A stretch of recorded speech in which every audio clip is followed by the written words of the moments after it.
Geez, where is everybody? Hmm. People are just running a little late. It's probably because I started late. I usually like start the class stream about 20 minutes earlier, so people are gonna probably take a little bit longer to file in or whatever. Also, there might be some kind of event that's happening right now that's attracting people's attention. It's usually what happens.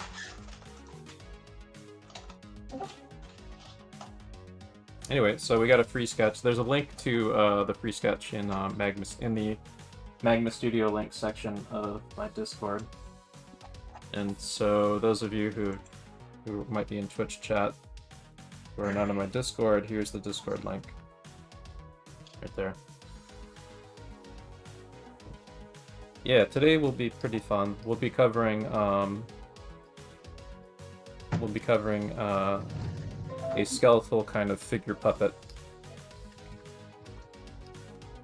that we'll be using in some animation projects I have that I'm going to be assigning people throughout the week.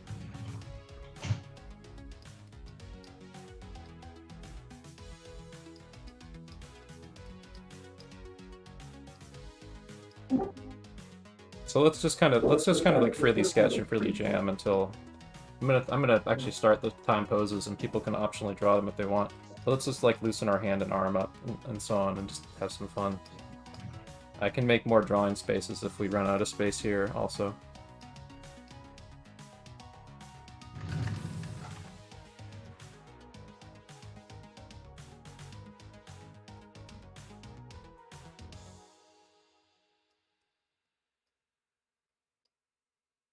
So the thing about the puppet that we're using today, it's modular, so you can modify it however you need to suit your needs. So you can make it simpler, or add a little bit more complexity to it, and add a little bit more anatomy to it, or whatever.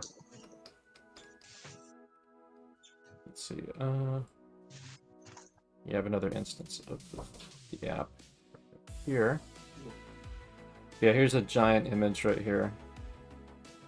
That I'll upload to chat in Draw Corner in Discord.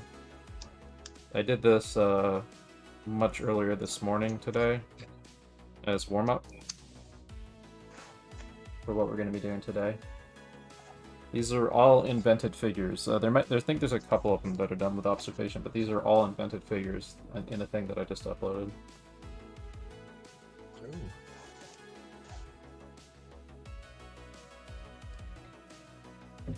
Yeah, let's just sketch and draw. Looks like we have about 5 people on this drawing space, so I'm gonna make a second panel that I can, like, if you don't have enough space to draw, you can pop over to this one. So I'm gonna add that to the Magma Studio links. Second panel.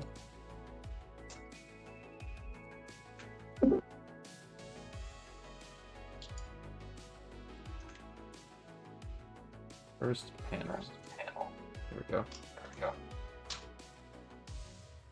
Alright, nobody's in second panel yet, so I won't do anything with that. There we go. Yeah, Sketchy Face is doing a little bit of anatomy, adding some of the clavicle in. You can do that on these guys. Or you can keep them very simple if you just want to concentrate on... the point of this guy right here is it's a modular puppet that you can use for animation or character posing or invention and stuff, however you choose.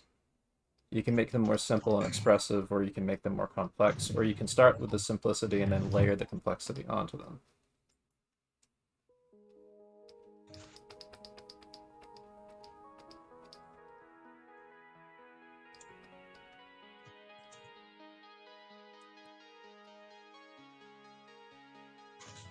Yeah, Sketchy Face put like the clavicle and the structure of the rib cage in there. And that's perfectly fine to do with this guy.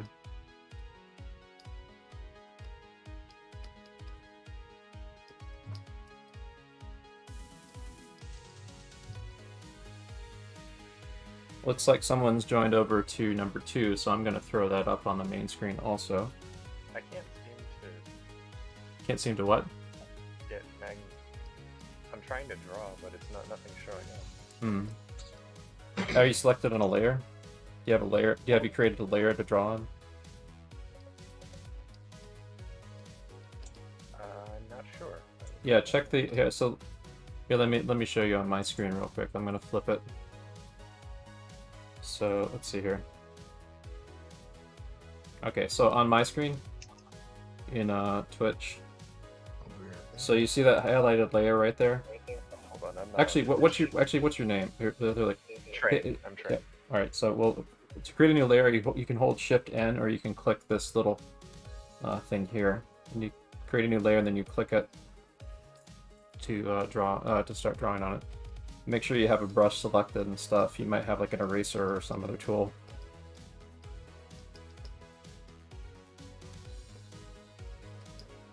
Also, if you want like full screen mode and stuff, you can use like F11 and Tab with a browser window to basically do this. To give yourself more drawing space.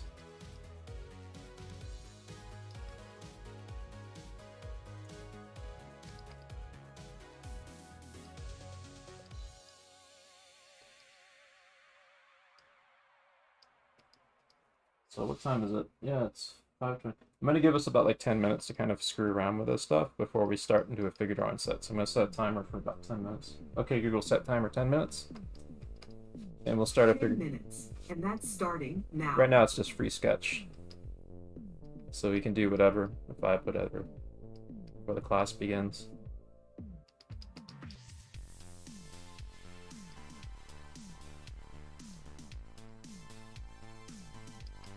Yeah, I've drawn like thousands of figures over the last several months, like gesture drawing figures and stuff. So like I have like a pretty reasonable visual library to be able to invent poses with.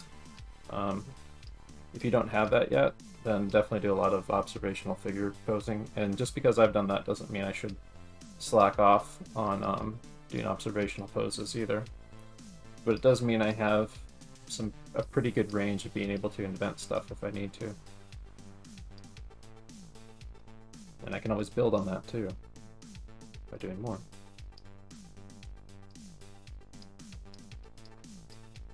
Yeah, again, these figures are modular, so like I'm kind of using sort of like simple kind of stick puppet limbs, but you could potentially like add volume to them like this,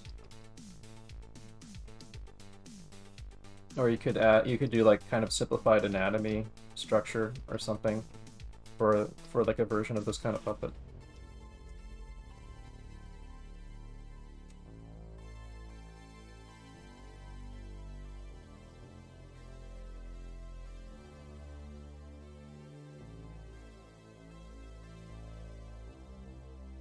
So this guy, I'm planning on having us do some animation with him.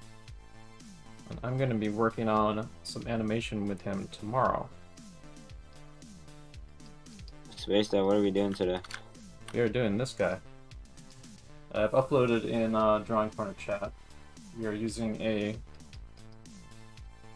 simplified figure puppet to do figure drawing and figure invention. And I want people to get fluent with using this guy or a variant of him, like whatever kind of works for you at your current level.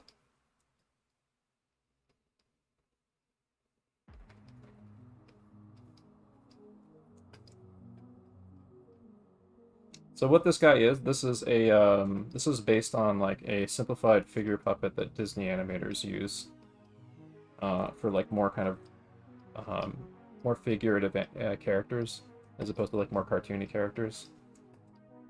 It's also combined with like Glenn Vilppu's approach to gesture drawing.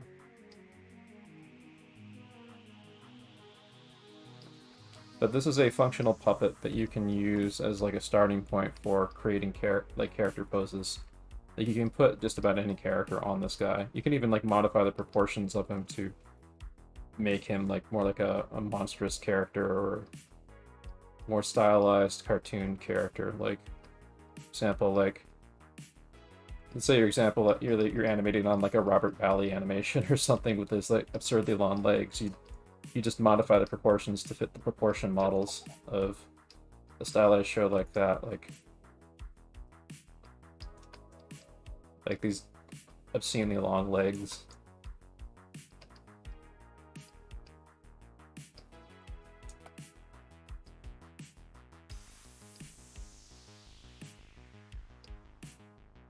You can also kind of modify some of the principles of how this thing works to work from like more kind of traditional Disney or Warner Brothers characters too.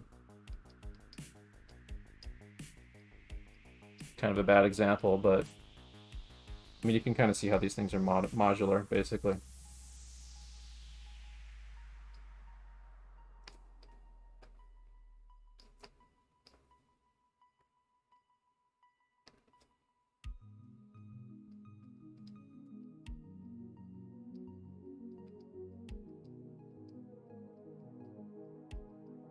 But like, here's another example, like really ridiculously distorted, oversized proportions, for example, on a big brooding hulkish character right here.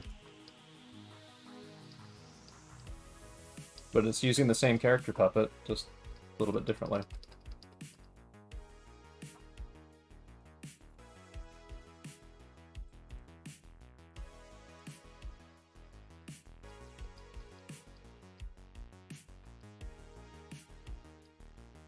So what I'm going to have us do is I'll do a quick. I'll give you some. Well, you can look at the sheet that I posted as like an example of how you're supposed to do these guys. But I'll do a quick demonstration before we go into our first figure drawing set of this procedure for how to do this guy. Although I might actually hold off on that until the second set. The first set is going to be the warm-up set. So I maybe want to give people a little bit more freedom to kind of warm up their hand and eye. But if you want to, by observation from what I'm doing, you can try out this figure puppet before I do my demo. But you can see I'm doing a few different versions of him. Like this one has more of like the structure of the rib cage and the pelvis and the clavicle in it. There's other ones that's kind of like a Croco bean body a little bit. So the ones that's kind of just a line of action with like a couple ovoids for the ribcage and the pelvis. So the ones that's more kind of like a flower sac or like a bendy box sort of thing for the torso.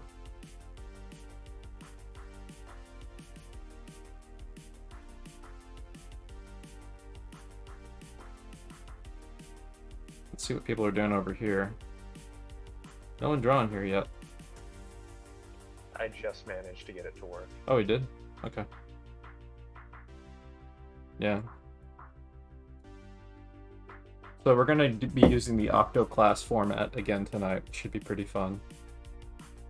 I'm going to make multiple instances for small groups of people to draw on. And I'll be having people draw along step by step at certain points, like with how to put the character figure together after our warm-up set.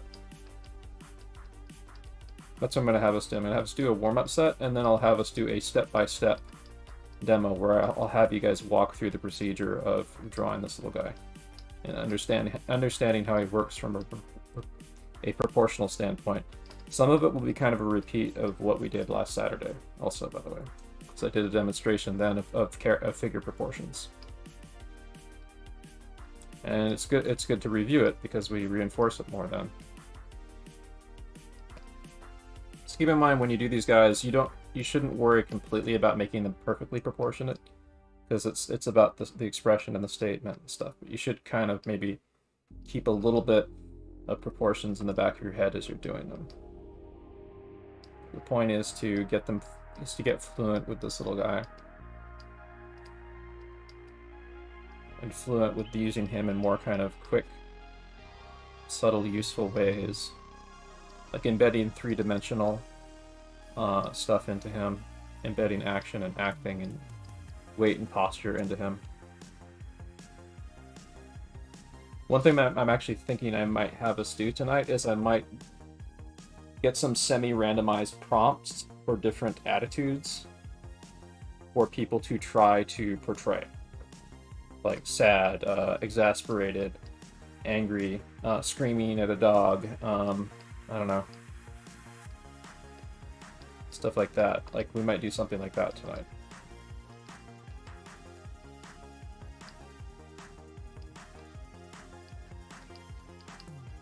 Spacedad, are you not a screen share on Discord?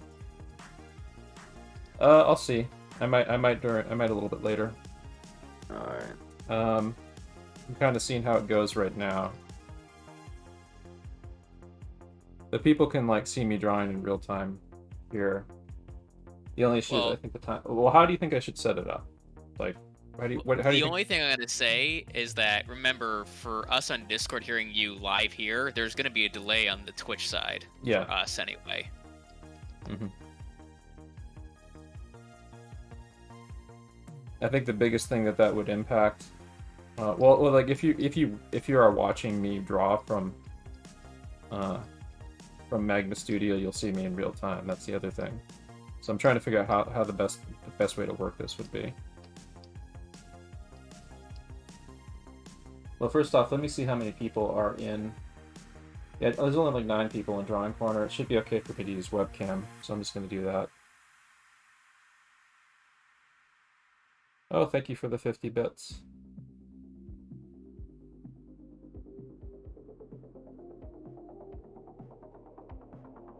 And somebody subscribed me with a Twitch Prime. Yeah, thank you. Okay, Google, stop. Alright, so I'm going to have us do a warm-up set very shortly. Just let me start the virtual camera. And that should be up. There we go. Sorry, I didn't understand. So I'm going to have us warm up on... I'm going to have us, instead of doing these guys, I'm going to have us do something simpler. Alright, so everyone, I'm going to create some new panels. The people who are on panel 2, you're fine. Stick with that panel. The people who are on panel 1, here, let's see here. First off, save what you've drawn.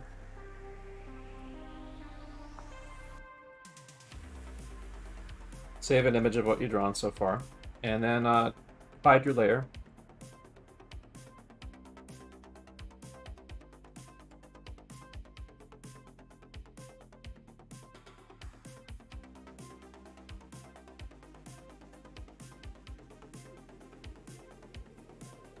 I think Sketchy Face needs to hide their layer too. There you go. But give yourself plenty of space and hide as you need to. Try to keep it to around 2 to 4 people per page, and we have drawing area 1, drawing area 2, drawing area 3, which I'm going to link now in chat in Magma Studio. Links in the Discord. 3rd panel. 4th panel.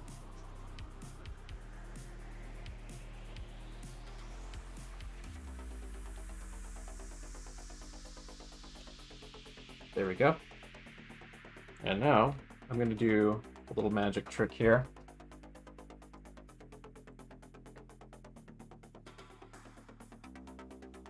I'm going to start at the octoclass mode now. So we get 4 panels here. There's 1, 2, 3, 4.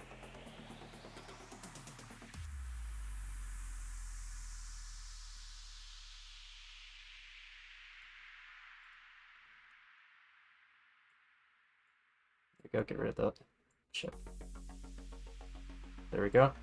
And now let's see, this one is, yeah, that's on the correct panel. That's on panel 2.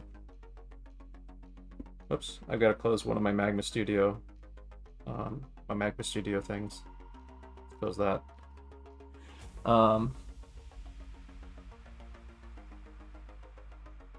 There we go. That's panel 4. And that's panel 3.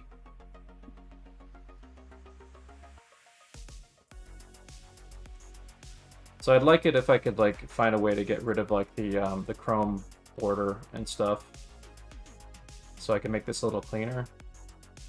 But for now, this will be a way to us if you're watching the Twitch stream, to view everyone drawing at once. And also this is a way for me physically to see everyone drawing at once on their workspaces. This is the octoclass format that I started using from last Saturday, and it's really fun. Because it really engages, it's really fun for me. It really keeps me engaged in seeing everyone drawing together and stuff. So, if we could get maybe, let's see, is there a deselect shortcut? I don't know. I'm still learning Magma Studio 2. But anyway, I'm gonna be on panel 5 doing my stuff. But I'll be able to switch. Whoops.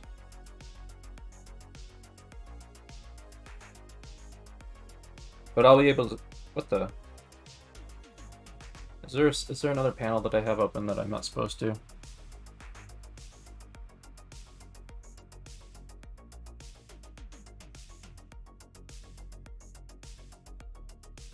No, I just got to reload it. That's all.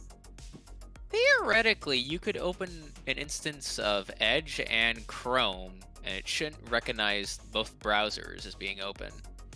Yeah, I should look into that. Like, if Edge can Edge do like kind of like a full view without the border and stuff? Yeah. Oh, yeah. I mean, technically, if you full screen it, sure. I can't speak for removing the top bar, but let's test that out tomorrow when I'm not streaming, and I can work through some of the solutions. Tomorrow I'm going to be doing some animation stuff using this figure puppet that we're using tonight. Anyway, so everyone get ready. If you want to divide up the page between different people on it, you can. If you need more space, need more space, drawing panel number 4 is open, and I can make additional ones too. I'm going to make let's just make a few more here. But I'll keep it. So there, more people can come over to panel 4. By the way, so I think maybe one person from panel 1 should go to number 4. Maybe one person from panel 3 should go to number 4. All right, so we're gonna get started on a figure drawing set. So, okay, Google, set timer for 20 minutes. 20 minutes, starting now. Also, one of the things that we're going to try to do today is we're also going to be having that reference open alongside us while we're doing these as well. I'm going to be today's topic matter will be I'm going to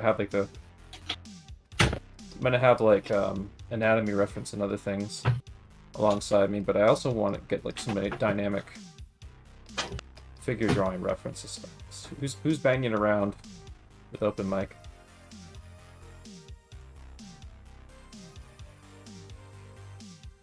Yeah. Oh, I gotta switch my monitor actually, so people can see me drawing. Or actually, no, it's let's see what would work. Yeah, let's do that. Let's do that for this warm-up set, so like people who are coming in can see everyone drawing together on stream, which is really fun. So how do you guys like the Octoclass format so far? It still needs some work, I think, to iron out the kinks. But I really like it. I like seeing what everyone's doing on screen at the same time.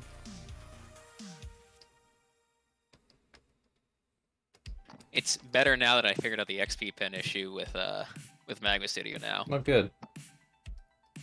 Yeah, for the record, for whatever reason, it has to be Chrome, and you have to go turn on Windows Ink inside of the XP pen driver.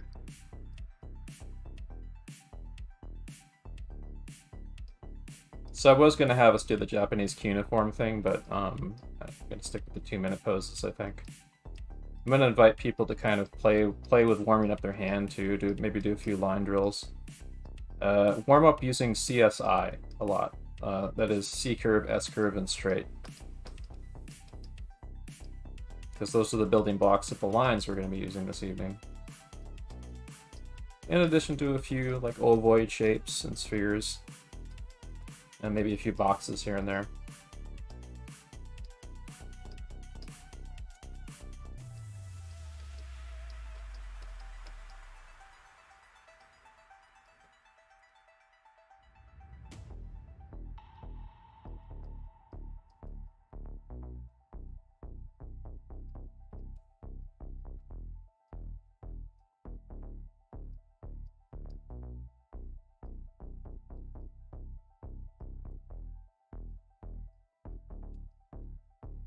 Also, like, this specific figure puppet, like, it's so modular, you can even modify a version of it for animal drawing.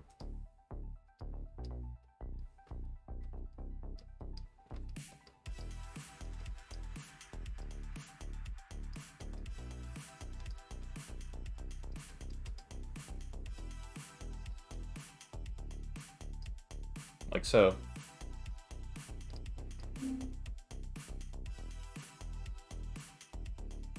But it's the same kind of building blocks as the humanoid figure right there.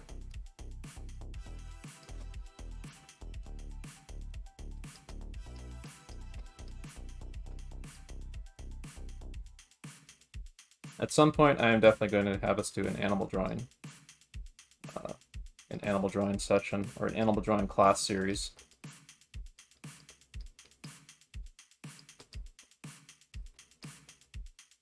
I would definitely want to do like something that's like in a comparative anatomy sort of study thing, so we can do comparative anatomy of human anatomy and their equivalents in animals' body structure. It's a really great way to learn anatomy of both animals and people. As you start like thinking of bones in the body that are a certain way that you don't take for granted as much, because you see how they warp and they work very differently in animals versus humans.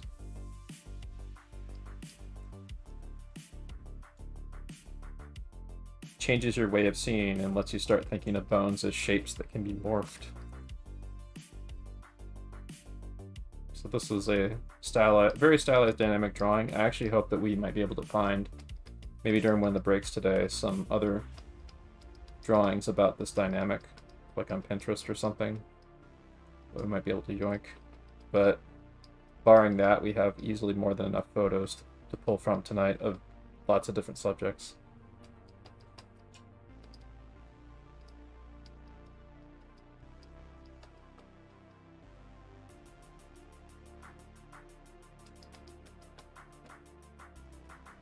So there's still nobody on drawing panel number 4, if anyone wants to draw there.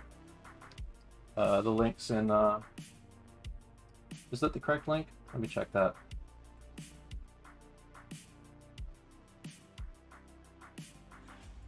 Should be the correct link. Let me look.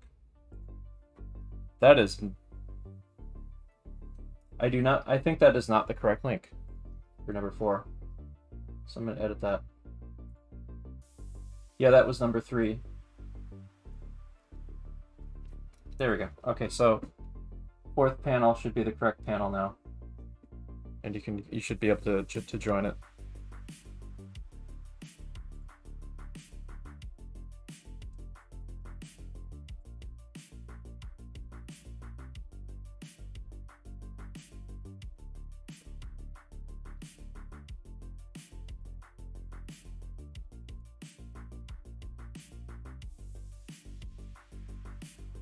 Yep, there we go. Someone joined it.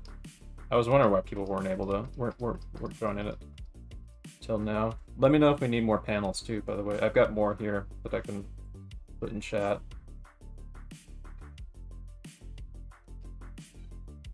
Looks like we're getting more people in, so I'm going to start putting them in. Okay, panel 6. I'm using panel 5, by the way. That's my panel. Panel 6. Panel 7.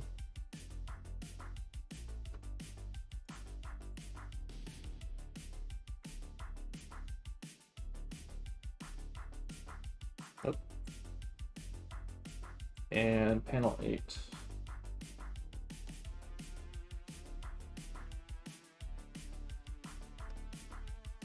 So if you need more space, if you feel kind of crowded by the people there, 6, 7, and 8 that I added to the Magna Studio links section are open right now.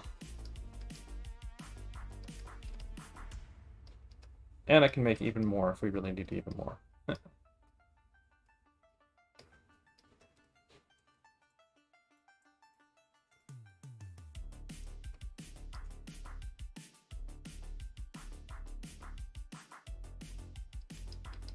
I see Kaseki is doing a more anatomical shorthand figure right there. Yeah. It's like the more kind of like structured body, mannequinized anatomy approach to doing these. Let's see what other styles of mannequins people do. And it's perfectly fine to do that tonight. If you're pretty comfortable with doing it. What's that? I'm still having trouble. Occasionally Magna Studio lets me draw a line, and occasionally it just stops it, and I don't. We can not probably sure if troubleshoot it's- that tomorrow. For now, like, just use whatever drawing app you're comfortable with, and you can upload to chat, because I'll be checking chat for people who uploaded drawings and stuff Okay. too. So I'll go ahead. it's and do so it's that. perfectly fine. If you don't, and also like anyone who's shy who doesn't want to participate in Magma Studio, that's also fine too.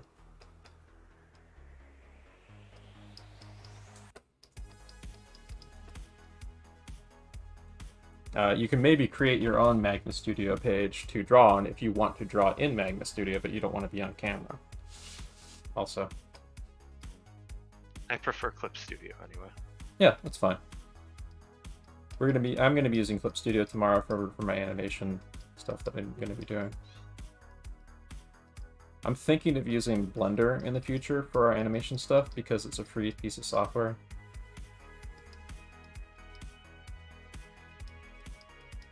So like this pose is not quite what the pose of this guy's doing, but I'm sort of imitating the leg and changing up the position of the torso a bit.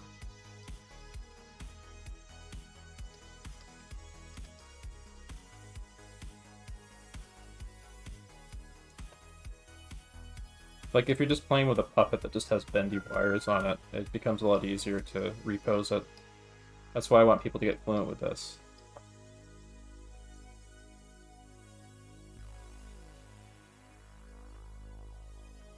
I kind of missed that tutorial demo on the way in the door, so I what? kind of just trying to play catch up right now. The explanation on the new puppet that we're using, I kind of missed that on the way in. Oh no, that's fine. No, this is the warm-up set. People can do whatever they want for this. I want people to kind of get warmed up. I'm gonna do a demo of how to use the puppet. And mind you, like you don't have to be locked into using this puppet. Like if you want to adapt to something that's more suitable for you, that's fine. The point of this puppet is he's a shorthand puppet that you can use for animation and figure posing and figure thumbnailing and stuff. Like you can use them for rough animation or for storyboards or for working out illustration poses or things. But I want people to develop some kind of a shorthand figure, the modular figure system that they can use for themselves to solve drawing problems. Or to get down a statement that says something. Whether it be an attitude or an action or whatever. Like I said, I was thinking of like using action prompts, descriptive action prompts of some kind. If there's like I'm sure there's like a tool somewhere that like randomizes like descriptors of certain actions or acting or something. Like an improv acting tool for either for artists or actors that randomizes descriptions of attitudes or situations. But I can come up with descriptors out of my head, and also I can solicit them from the audience here, and that might be really fun to do this evening. So let's maybe like try to aim for at least one of the sets tonight to try that. And if it turns out to be really fun, like I want to definitely do that more than once in different sessions, because that's a great acting and story prompt exercise. But we'll try to do at least one set like that tonight, maybe after we get a couple more sets under our belt.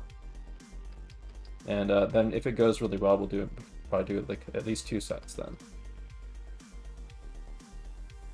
But that is an exercise that I know will work because I've done versions of it in the past for different figure drawing classes. It's just a question of like, are people going to be up to speed enough to feel comfortable doing it tonight?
I got an idea for a story that's slowly starting to take shape, like a horror story.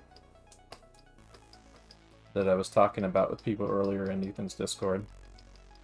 I started writing the outline for it.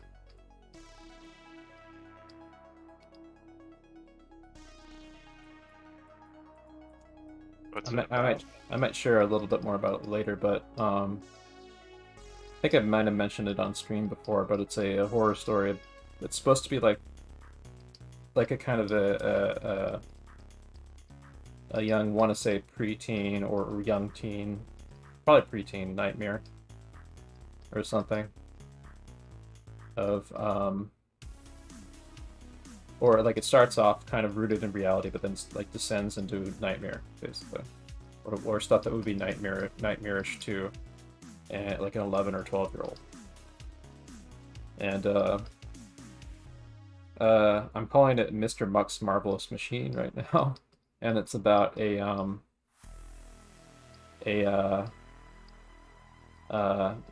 people on this kid's neighborhood start vanishing,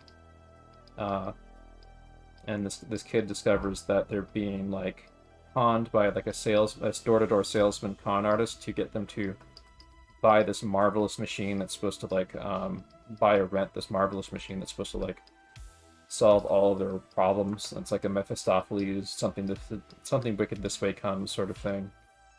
It's supposed to like liberate them and help them live a better life and things like that. And so during late at night, this horrible, wretched man named Mr. Muck comes to the people's houses and installs these giant kind of like meat grinder looking machine in their house, and pushes them inside. And when they're kind of like mesmerized as they're being pushed inside and stuff, and strips their bodies of their skin and organs and everything, and they come out as living skeletons that are kind of like hyperized, like they really love the fact that they're skeletons, and they're really happy, and it's kind of like sickening sort of dark comedy kind of tone to it, like. And that like this kid's all this kid's neighbors and friends and relatives are being like slowly turned into like these living skeleton puppets that are kind of like these hyper like overly gregarious, overly energetic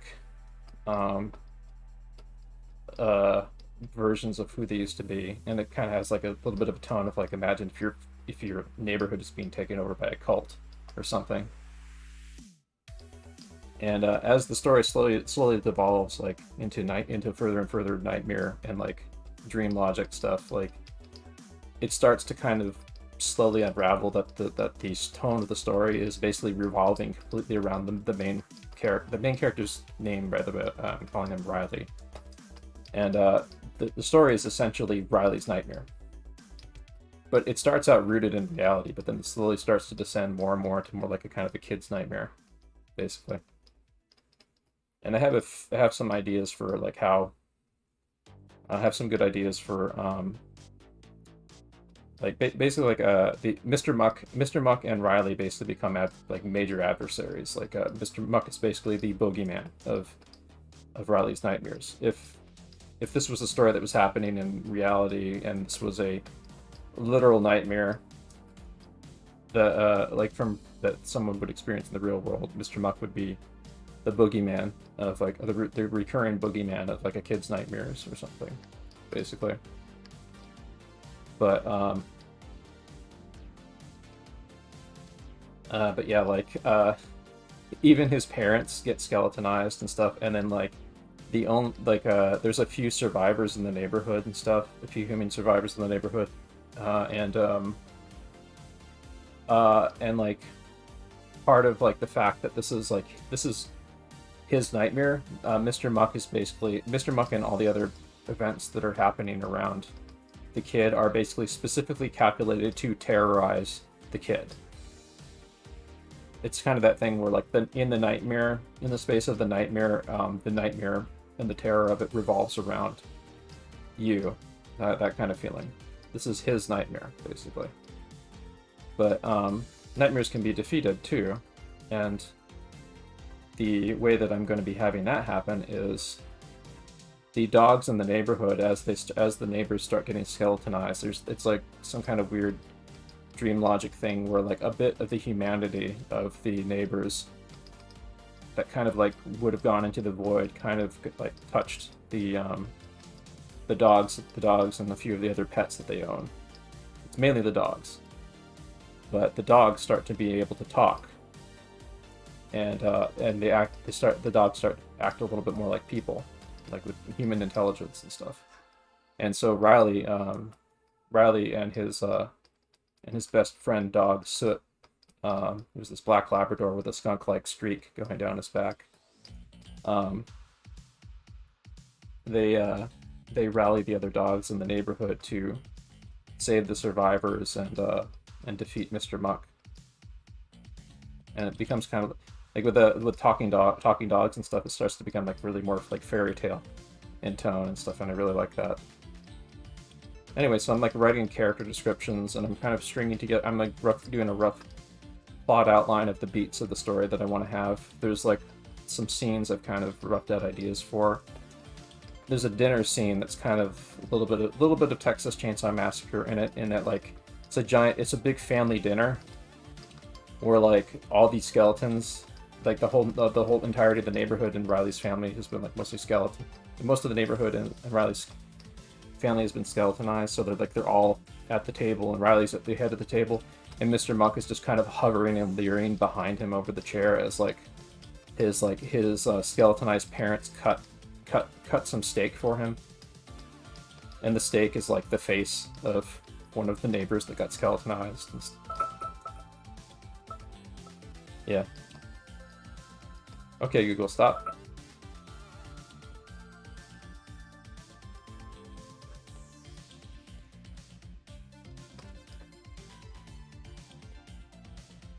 So it's really fun how the story's sort of developing.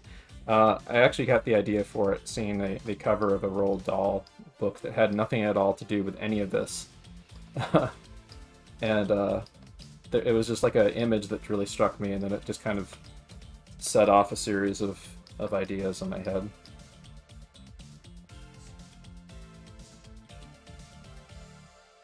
Anyway, so let's take a look at what people are doing. Okay, Google, set timer for 7 minutes. 7 minutes, starting now. So we are on a 7-minute break. Let me see what people are doing. Sketchy Face is kind of getting loosened up a bit, doing a little bit of anatomy, doing a little bit of gesture. Casselky is doing more kind of anatomical stuff, which is fine. Anatomical shorthand is also another approach to doing animator or comic book shorthand. Casselky's probably seen the Tonika Pantoja video talking about that. Let's see some of the other ones. Huck is kind of getting geared up with more like kind of cartoony-ish versions of the characters, because they're I'm gonna have Huck pay close attention to the proportional side of things when we get to that, so they can get more geared in with that for sure. Lambo's kind of getting loosened up with gesture and stuff and building off the figures a little bit. Boots is using ground planes and trying to push gesture and stuff. Some of the figures a little bit kind of...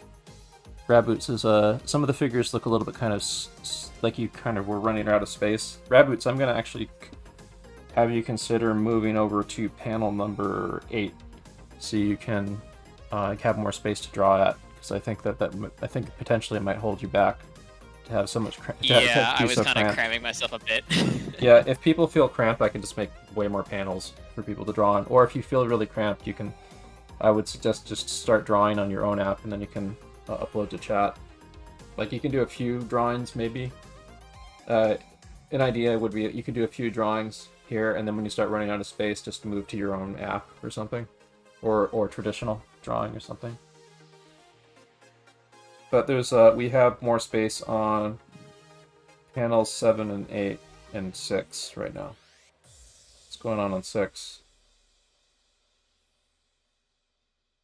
I feel like ideally for a lot of this to work, it should be probably no more than 2 people per page. Yeah, probably. But for warm-up set, this is pretty fun. We can probably reorganize it a little bit more for. Well, for this next thing we're going to do, I think we'll have enough space for everyone on the page. We're going to be doing a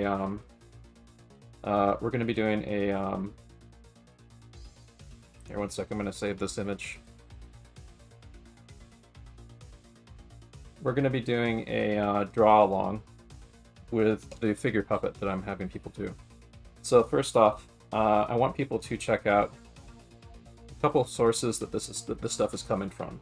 So one is from Tonico Pantoja, and he got it from Walt Stanchfield and a lot of other stuff. But Tonico's got it. Tonico got it mainly from like Disney folks. But there's a video. Let me see if we can find it. Here, I think that's one of them. Here we go. Finding your shorthand. There we go. So this chart right here. This is by no means like the only way to approach shorthand for your shorthand for like your figures in animation or figure drawing and whatever in general. But let's see here. Spacedad, do you have an alternate scene that just makes that primary viewing port of yours larger? One sec. Yeah, I'm gonna change to that shortly.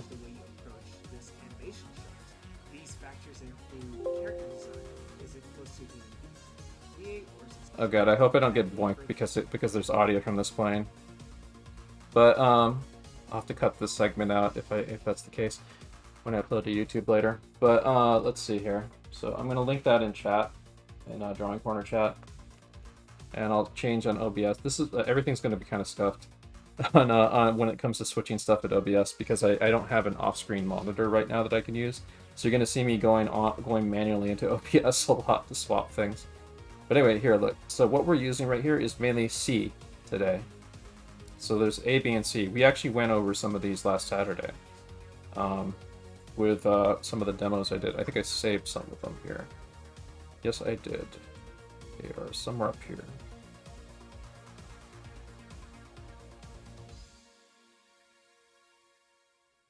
Isn't No, they're I not. Starman? Hmm? Isn't the I one Starman? Give me 1 second. Shit, I don't have it handy. But anyway, yeah. So anyway, so like, I'll go over like the basic structure of these. But the I1 is essentially Starman, right there. The anatomy approach is the one that you see on panel number 1 here.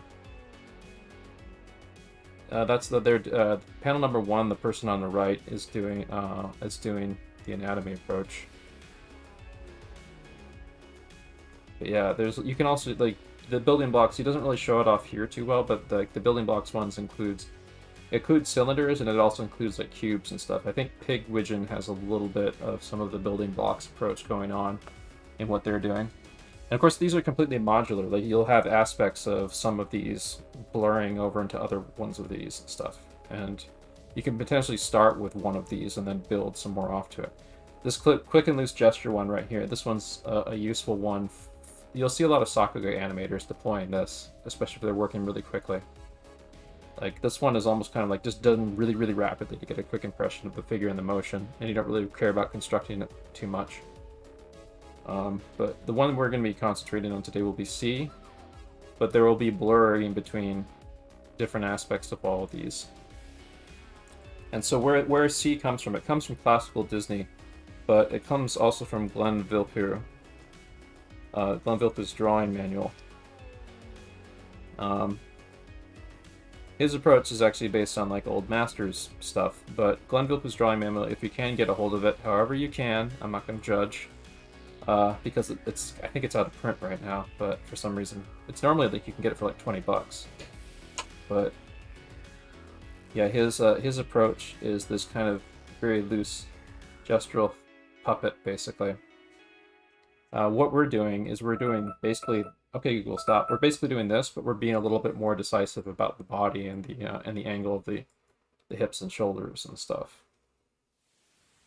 And of course, Glenn later on in the figure drawing manual does get more decisive about landmarks and other things. So what I'm going to have us do is I'm going to have us walk through doing the C approach. I might have us blur the line on some of these other ones too, and show how you can do that. But I would recommend watching this video by Tonika later. I don't think I linked it. Yeah, here I linked it in Twitch chat as well. That reminds me of Coraline. Yeah, that's the story I was talking about. Yeah, it's very, very Neil Gaiman inspired stuff. But it's coming from me, is the thing. Like, these are, like, the skeletons and stuff is, like, from my nightmares as a kid. I used to have nightmares about bloody skeletons and like, skeletons who really seemed very jazzed about being skeletons, and that's really frightening to me. Like, these are all playing on fears that I had as a kid. Like, the story is about my emotional reaction to things. Which is also a tip I got from Neil Gaiman's writing masterclass. So I'm going to have fun developing that. I had the idea to... well, actually, let me show you this real quick before we go to our demo, because it's related to skeletons. And we're doing kind of skeleton-y stuff tonight. But earlier today I was gathering some reference material from horror covers of like 80s-ish horror things of skeletons that are kind of the tone of what I want to go for. Like that kind of stuff. And this is the Roald Dahl cover that inspired the story that I'm talking about, by the way. But yeah, like this is like pretty perfect for what I would want to go for, like the kind of goony eyes and stuff, and there's this kind of unreality to it, you know.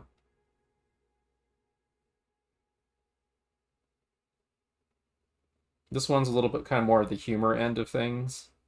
Like, what I want to go for is I want something that's funny, but it's also like unnerving, because like you're kind of stuck in a nightmare, basically. Whereas like this kind of Tim Burton scene, this is just like straight up funny. This isn't nightmarish or scary.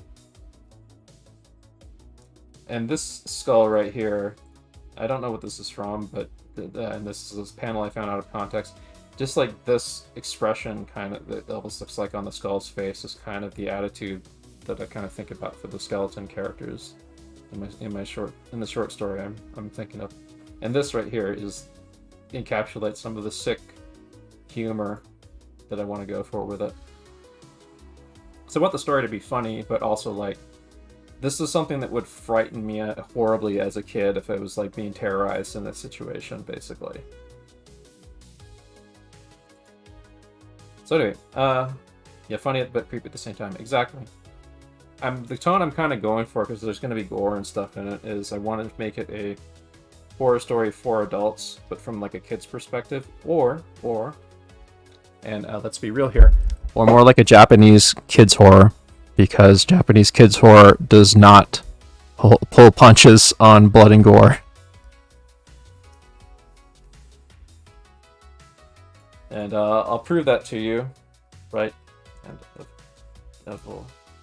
Left hand of God, real quick before we go into our next set. So there's a manga right here with this little girl who starts vomiting up skeletons and having people coming out of her body. And at one point, like a serial killer who is using her body as a portal to come out of stabs her out through her eyes. This is a children's horror, by the way. Is this Junji Ito? No, but this is a guy who inspired Junji Ito. This is it's by this guy here, who I am brain farting the name of right now, and that I fucking hate myself for it. But he's I'll look it up here real quick. Why do these Japanese horror manga? Kazuo Umezu. What's that? They always look so happy. They look so happy and normal. Yeah. Like they're writing. You kind of have to be like, you have to be really well adjusted to be a diligent hard worker. But he's kind of made like this sort of stripy thing his gimmick. And this is his house is. Oh my god, we finally found Waldo. He was hiding in Japan the whole time. Yeah, he's a really fun dude, and he and several other horror artists are big influences on Junji Ito. Yeah, that was a loud whisper because I got right up next to the mic. Yeah. Yeah. So anyway, we're going to jump into our next set now. We're going to, well, not next set. We're going to be doing a demo that I was talking about. So, with that in mind, I'm going to walk everything through here. Everyone, make your drawing, save your drawing space, so you can save what you drew as like a PNG or whatever. Do that first, and then clear the layer. I want everyone to have a blank drawing space. So I'm going to start with an ovoid here, and I'll wait for people to catch up. But you're going to start with an ovoid shape right here, just a simple ovoid shape. I'm going to switch to I'm going to switch the display focus. Yeah, it is still on me, so it's fine. All right.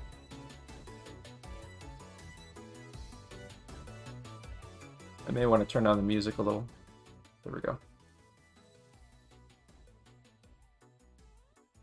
Oh, yeah. I'll talk a little bit more about my monitors lately. I'm still waiting on the fourth monitor to come so that I can have off-screen multitasking stuff. That's not going to be coming for like another week or so, though. All right, so when everyone's ready, clear your drawing space and draw a little ovoid like this. I'm going to slowly start building off this.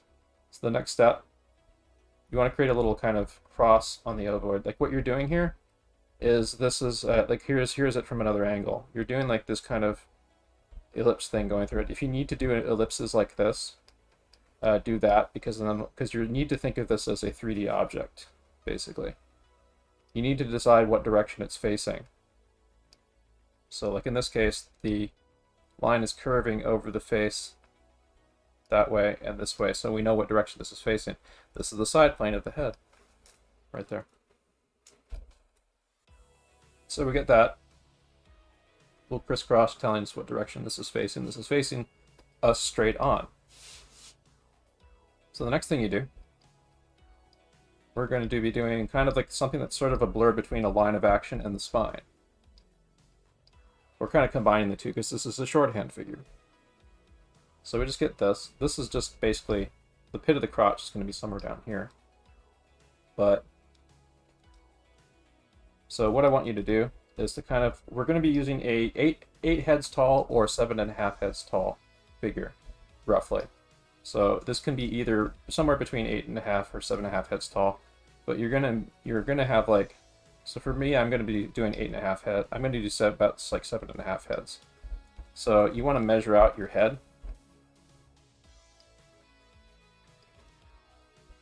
And get kind of like 1, 2, 3, 4, 5. You can use your thumb and your forefinger to check it too. It might grow or shrink a little bit. It's okay if it does. Like you don't have to be super meticulous about this for now. This is just a shorthand figure, but if you want to be more meticulous about it, you can. 1, 2, 3, 4, 5, 6. I'm gonna kind of eyeball it because I'm comfortable with if it's a little bit off. 2, 3, 4, 5, 6, 7.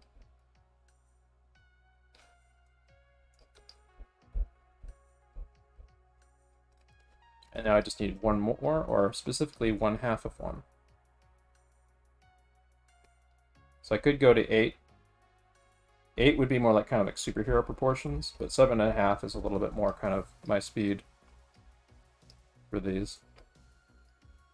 So 1, 2, 3, 1, 2, 3. 1, 2, 3, 4, 5, 6, 7, 8.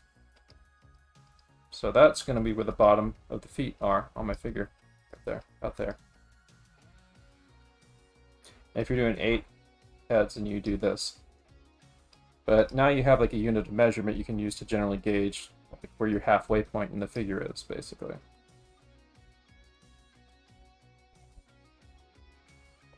So 1, 2, 3. 1, 2, 3.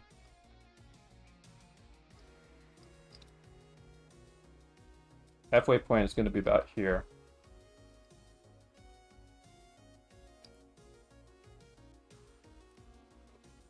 Or a little bit further down, kind of. To simplify things, I'm actually going to use the 8 heads, I think. I mean, I can eyeball it, but I think you can make this clearer for people. I'm going to use the 8 heads. But 7.5 works just fine for this.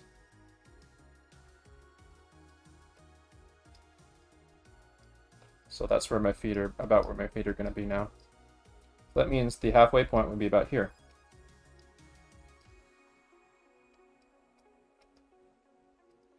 And so then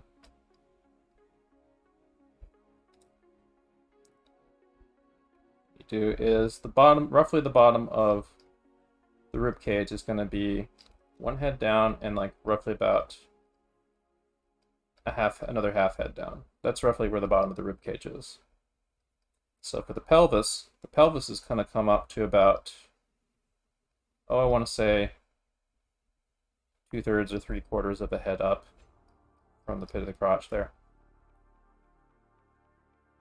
This is an anatomical thing, but you don't really need this. What you're going to be doing when you do these bean body guys, you'll be doing a simplified kind of wafer sort of thing like this. But I'm doing this right now so people get a sense of what this is and like what the proportions are.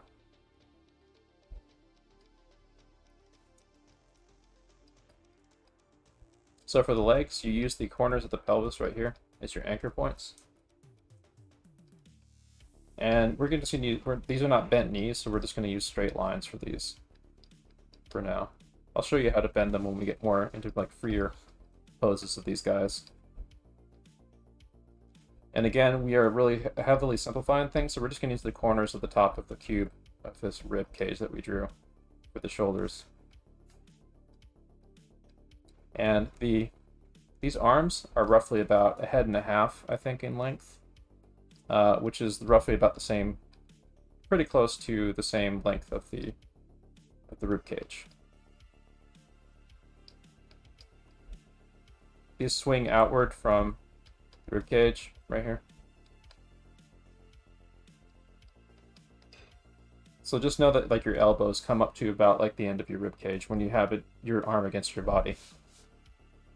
Now your forearm is the same length as your upper arm. And you can prove that by reaching up and touching the top of your shoulder, because your hand actually goes beyond that length. So like if you have your arm perfectly straight down like this to here, and to like your pelvis here, like this, I'll color code it so it's a little easier to see, then your hand extends a little bit further down, and it extends about as far as, let's see here. So here's a face right there. So about 2/3 of the face, right about to like the hairline or the front, if you put your palm against the front of your face, you can kind of feel about where your middle finger ends, right there. It's about 2/3 of the face, roughly, somewhere around there.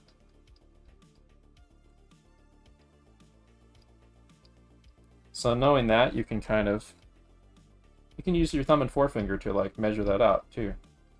So now we get kind of this little bendy puppet that we can put in any direction we want, in any direction or position we want. But the thing is, we're not going to necessarily be sticking completely to this. We just want this guy in the back of our heads as we're doing this stuff. But we have an understanding of this model and how he works. So even if we're not tracking to accurate proportions all the time, we know enough about him that if we want to like take a cool pose that we've done and like work it out a little bit more, so it makes more sense or it's more proportional, we have the ability to do so. So now that we have this, now that you guys understand this, I want you to try drawing without using any proportional measurement. I want you to try freely drawing this guy, like however feels comfortable for you. Like starting with the head, doing like the spine, kind of doing like a modular sort of bulbous mass body. Try to get like his legs about coming down about roughly about the length of the top of the head to the pit of his crotch and stuff. Also make a little ground plane, like make a little fake dimensional ground plane. Pretend there's like a 1-point vanishing point going back that direction here. that these lines are going towards, that his feet align on, and you could do like a horizontal thing, like a 1-point perspective for this thing. I want people to get in the habit of making ground planes and shadows around this guy.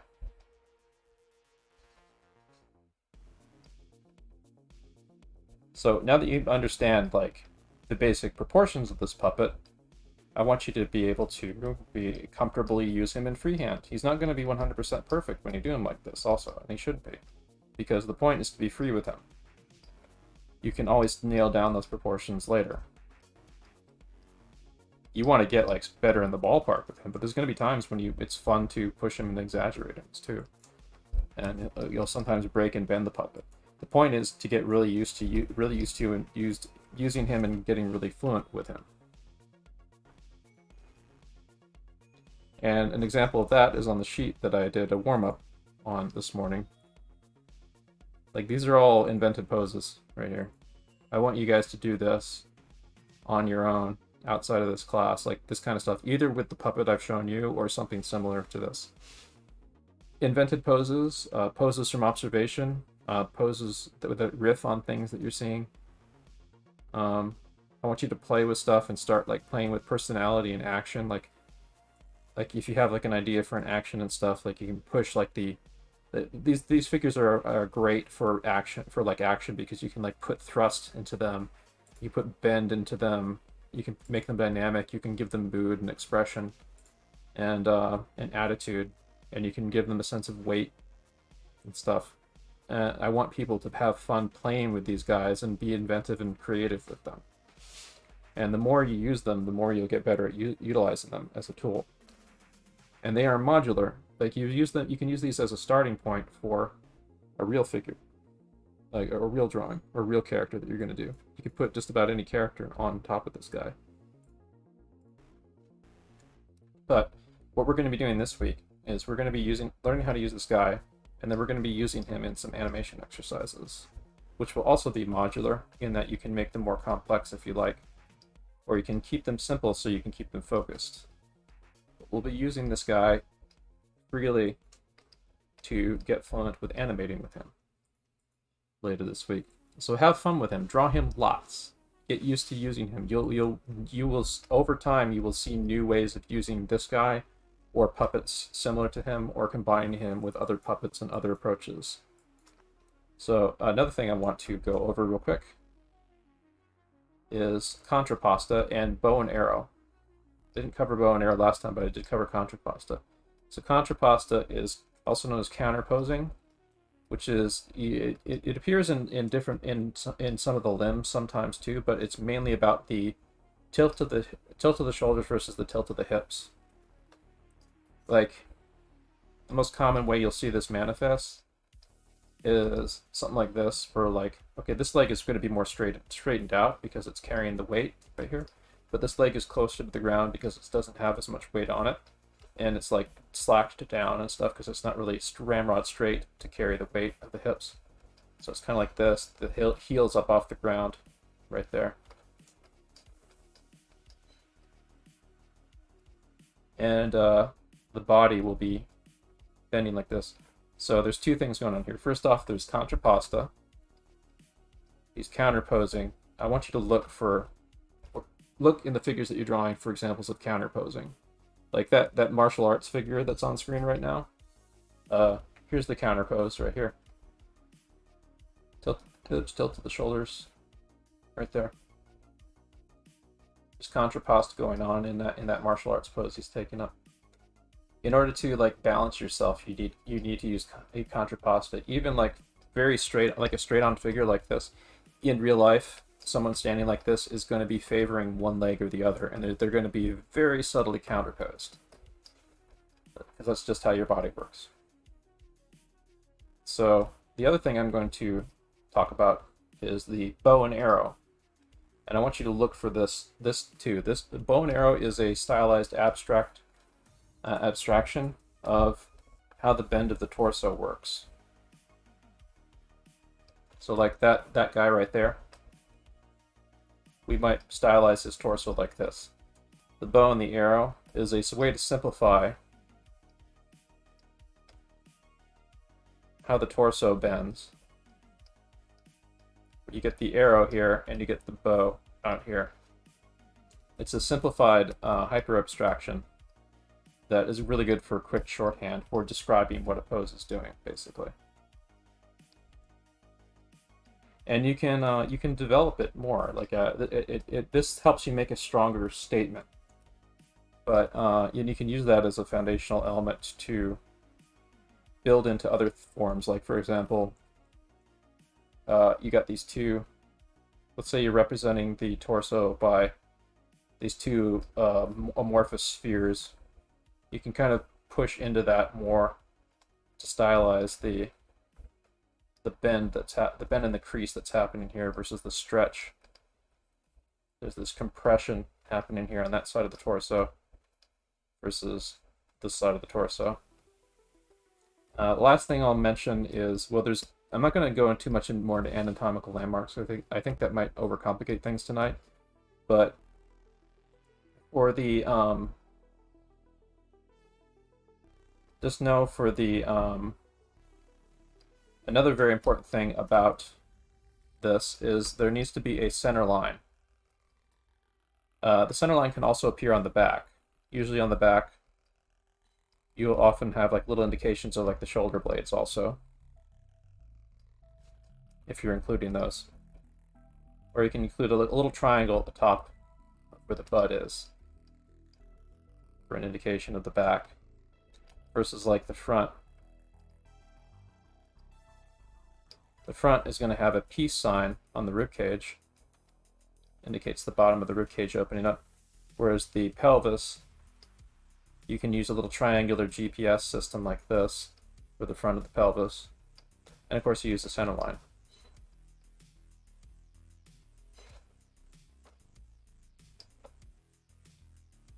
In that triangular GPS system, these are the corners at the top of the pelvis right here, and that's the pit of the crotch. These go to the corners of the ribcage, and that's the bottom of the sternum, and that's the top of the sternum. So you can use that too. But yeah, like if you get something like this, know that the ribcage and here's like the ribcage and pelvis from profile right here. The pelvis is usually going to be angled up that way, and the ribcage is going to be angled that way, usually by default. That means that you'll be seeing like more of the top of the pelvis and the underside of the ribcage. So I just wanted to make a little note on that. But mainly concentrate on keeping this guy simple. If you want to like layer some anatomy things into it, you can. But the point of this dude is you should be able to play with him freely. I should be seeing a lot of like kind of bean stick figure drawings tonight, or whatever else information. If you want to play with adding more information into them, you can. But I want people to freely use this guy and use him extensively on your own time, or versions of him that you find work for you, or some of the Tonika ones that that he went over. So anyway, I'm going to save this, and we will go on to a figure set after a short break, because this was essentially a set where I had people draw this guy. Before we go into the set, I'm going to suggest that people save their work right now, and then clear your drawing space, and maybe keep the little reference thing handy. I'm going to upload what I just did to chat so that you can take a look at it. Remember what we're doing tonight. But did I upload Toniko's thing? I don't think I did. Here's Toniko's thing also.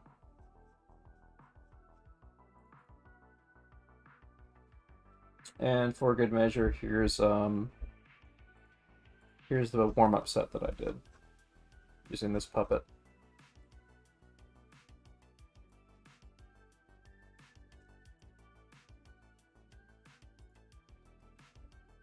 So, okay, Google, set timer for 5 minutes. 5 minutes. Starting now. So, how's everyone doing? Was that too overwhelming, too much information, or is there something that was kind of a blind spot for anyone that you think I should go over? Or how you guys feeling about it?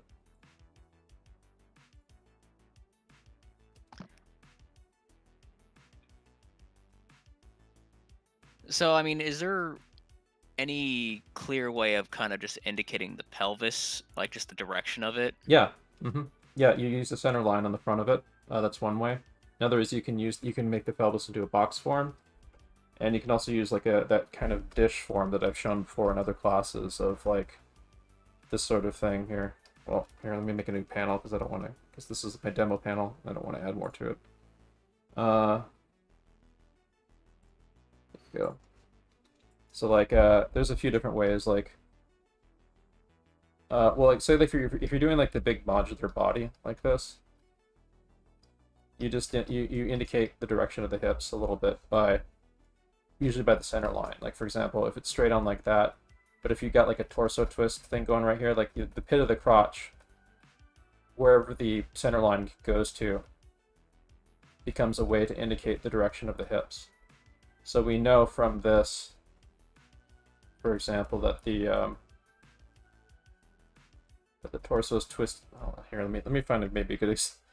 Let me construct a better example. Let me see if I can find like a pose that I can use as reference that might spark me to think that way. Let's find a good torso twist. I'm gonna need to get a new folder here. Just to use.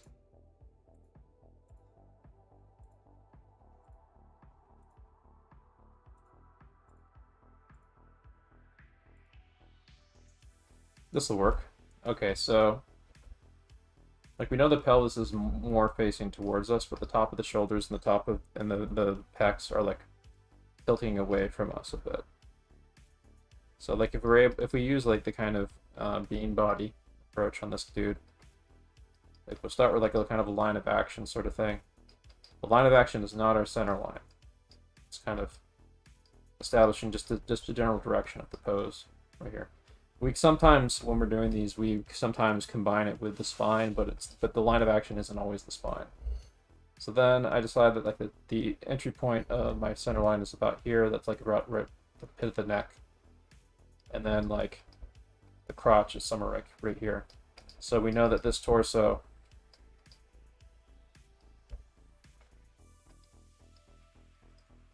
like this one is like turning off over that way. But this this pelvis is more kind of downward tilt facing towards us a bit, with a kind of like a hip angle like that. And you can indicate and reinforce when you're using like these simple guys and stuff. The position of the legs as you insert them can also help reinforce what direction the pelvis is going for like the shorthand on these guys. It's all very abstract because it is shorthand. But if you want to get more literal and descriptive about it, like you can use like a cube here. A couple cubes. For example, there's the center line right here. The one mistake I've often made is like I often kind of underestimate just how close the pelvis and the ribcage are to each other. Like if you actually look at like anatomy stuff of like the distance between the pelvis and the ribcage, it's remarkably close. So I'm trying to push in that direction a little bit more lately.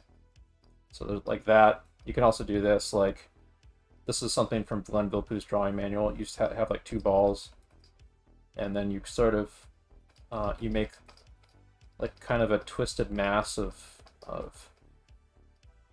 like flesh between them, so to speak. Like almost it's like two rocks in a sock twisting the fabric a little bit instead of center line there. This is a really bad example again, but you get the idea. So there's like a bunch of different ways to handle this, and of course like simplest ways just to go for it like that. And oh yeah, I was gonna do the dish one. So here's the dish pelvis right here. So now we know what direction it's facing when we add that little line there. And I sometimes add like a line over the top of the surface of the dish. where like the base of the spine is. Okay, Google, stop. And then like here's my spine right here. This is not a line of action. This is a rough indication of where I think the spine is, but it's kind of similar. It kind of follows a little bit of what the line of action would be. And then from the pit of the crotch, I create a center line. It goes up to the pit of the neck right here. So we get this. Correlate the corners of the rib cage here.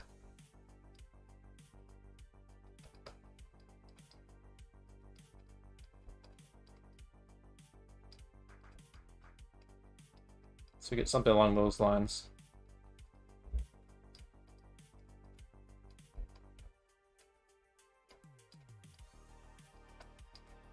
We just add more of an indication of like the pectorals and stuff.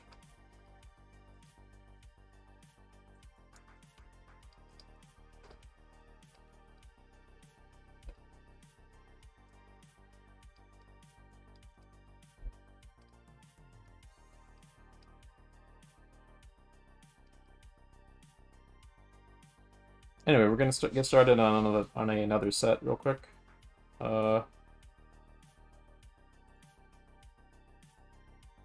Create a new layer for myself. All right, so everyone, clear your drawing spaces. Save your work before you do. Save your work as a PNG, and then clear your drawing spaces. You can hide a layer and create a new layer, by the way, instead of erasing.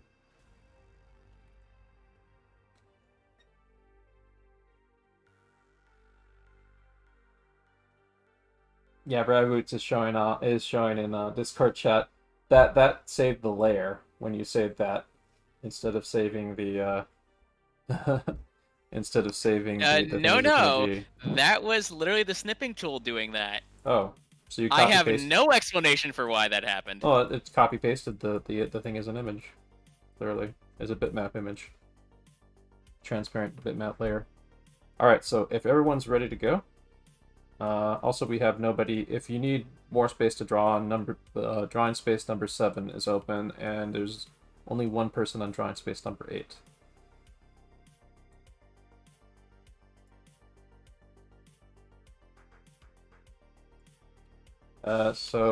Give me. Okay, so I'm gonna start a new drawing set for you guys. I'm gonna get up and get a drink of water. But here, let's maybe put on a different. No, there's enough stuff here. I'll just start here. Okay, Google, set timer for 21 minutes, 30 seconds. 21 minutes and 30 seconds. Starting now. So get used to using the puppet. I'm going to be right back. Get the restroom and get the drink of water.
All right, I'm back. I'm gonna swap the monitor so that people will be the star, not me. Oh, wait, they already are. Oh well.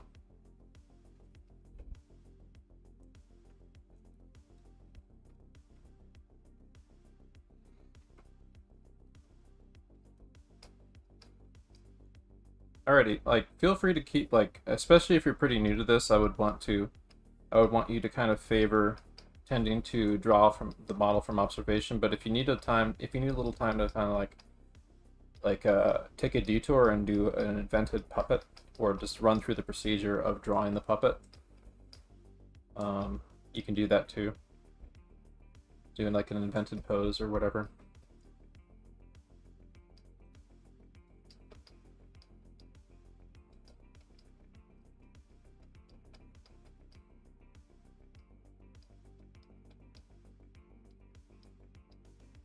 One of the reasons why we have people do this, by the way, is because it clears out like there's a tremendous amount of information in the figure.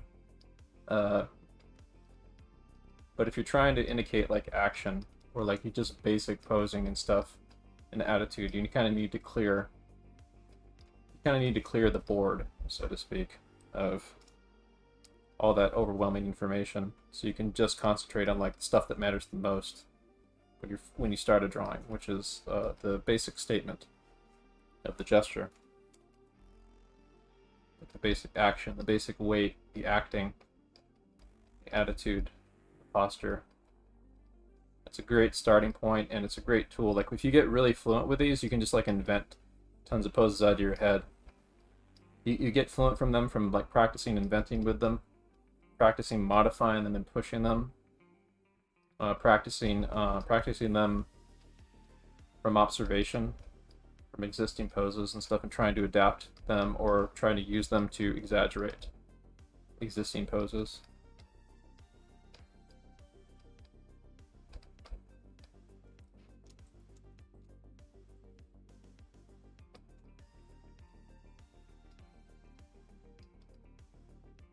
You can also like look. I would recommend that people look for opportunities to push a pose tonight too. By the way, like for example, this guy right here. I'm thinking like he'd really hunch his head down. For example, if I had more time on this guy, I'd play more with exaggerating him.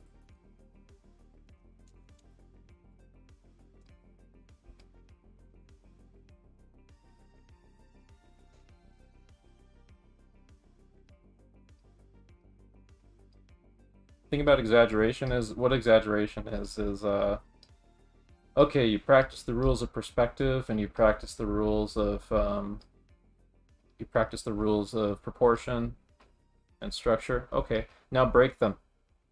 Basically, now push them beyond what you're seeing, but in ways that kind of have an elasticity to them that sort of holds up some integrity to it, in spite of being really wildly like beyond what is actually happening.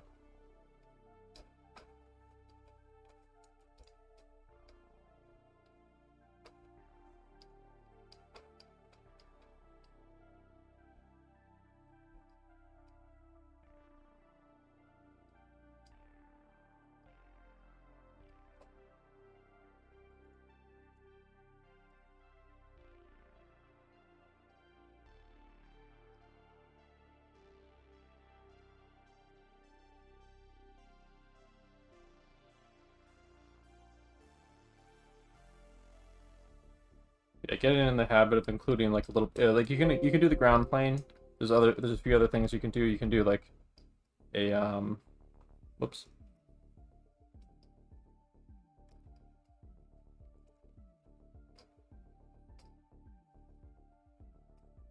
There we go. You can do like a drop shadow like that, or you can like create a jump rope on the floor that goes across the floor between the legs to correlate them. That's another thing, like stuff that gives you indications on the floor of the 3D space that the character is occupying. Even if a character is leaping through the air and stuff, sometimes include a ground plane or a sky plane. Like if it's an upshot, like let's maybe try something like that for this dude here. So I'm gonna draw this guy pretty small just to get his like basic gesture in. Again, these guys are super modular, so if you get really fluent with them, you could do like itty bitty drawings like this with these guys. You can almost do like 10-second pose studies using these guys. So I got that. Now let's see. It could create a ground plane or sky plane or something. Depending on what I do, it will change the tone of what's happening here. So let's maybe try this.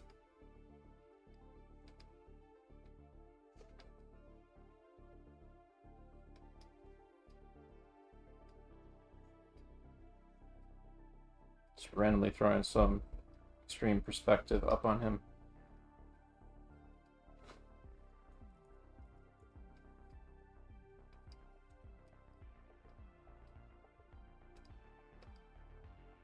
Now it's not, now it looks like it's kind of more of an upshot, and maybe I can modify the figure to suit that.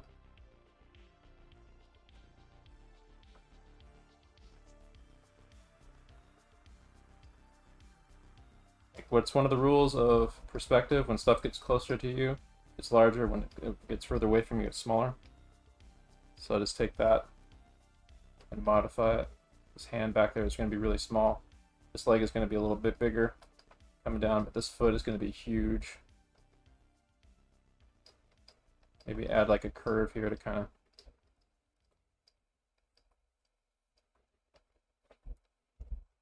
play with the perspective a bit.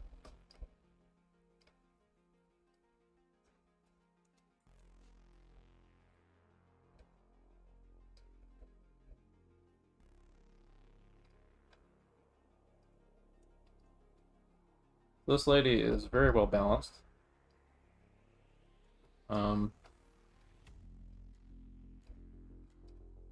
We have been generously gifted a floor grid that's already created for us back there.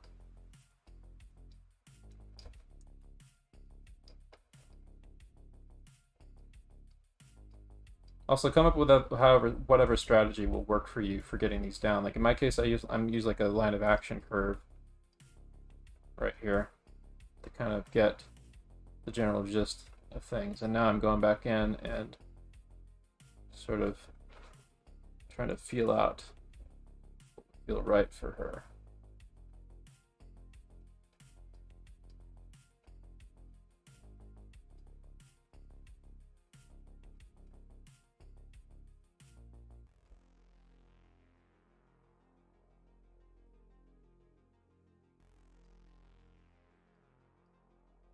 Remember, it's not about it's not about exactly copying what you're seeing. It's about interpreting an idea. Like, what's this lady doing?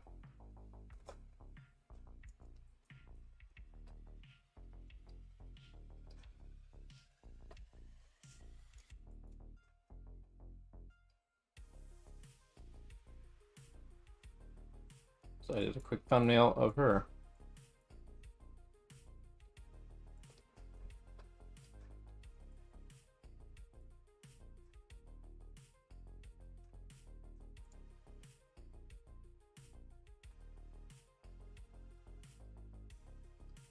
So this pose is a good opportunity to use a shape study. That is where you draw like a kind of a mass that the pose is going to occupy in, like that. Then you kind of go back in. Like I got the head. I'm going to kind of put in my figure a bit, like the outer edges of the legs that kind of cut into this mass of a shape that I drew back there.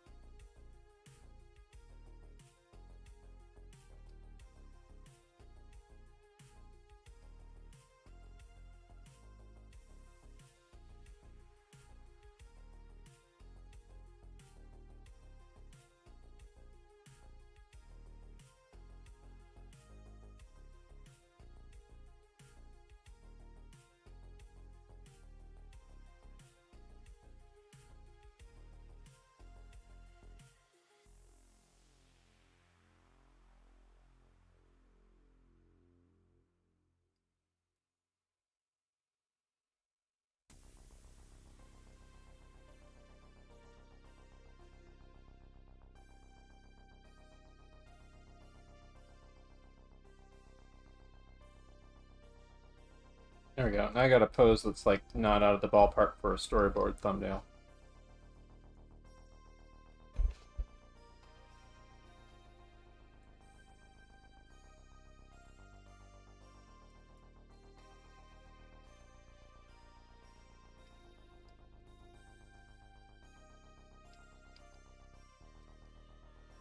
So when I have us doing the animation thing that I want us doing this week, that really chiefly depends on like what day I feel most comfortable with doing it. Tomorrow I'm going to be doing some animation stuff.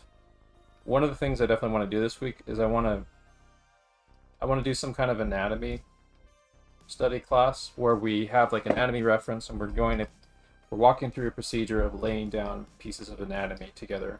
Like it'd be like a draw along session, of drawing portions of anatomy, starting with like the bones and working our way out for a particular structure or something.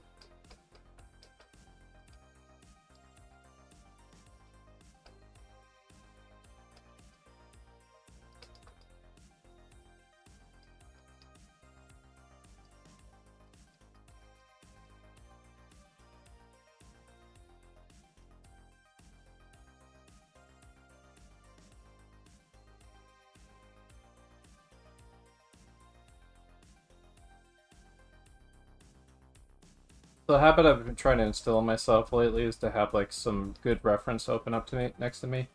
I can't really do that on my computer monitor right now, so instead I have a couple drawing books that are near me that I'm sort of glancing at. Like Mike Battisi's Force. I have a physical copy of that open near me. And a few other things. I've got the Glenville Pooh drawing manual open to the pages that I was talking about. And I've not open, but I should open up the Vern Hogarth book.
Also, like I said, it's not uncommon to like kind of like modularly use like the different approaches to shorthanding the figures in conjunction with each other.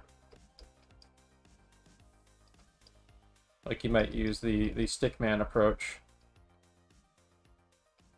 to kind of get like a line for the tilt of the hips and the tilt of the shoulders before you add like the mass of that in. I think I got my proportions of these two figures off. I think I gotta shrink this guy.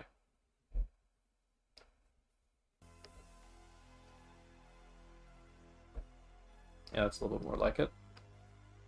Like that.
Well, the fun thing about exaggeration is sometimes like your first crack at trying to exaggerate something isn't going to be too exaggerated, or you're going to throw off the rhythm from it when you first take a crack at it.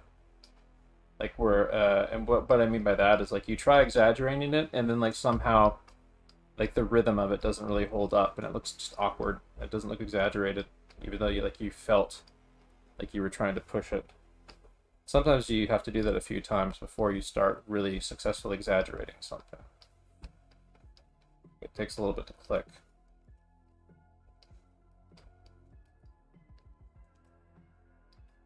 So like, let me give you an example. Like those figures I just did right here. I exaggerated them a little bit, but not too much. But I could like lower opacity on them, and this is like something I would do if I'm like trying to develop a pose and like for story or exaggerate it or something. I could come back in, try to push things, change up the poses a bit.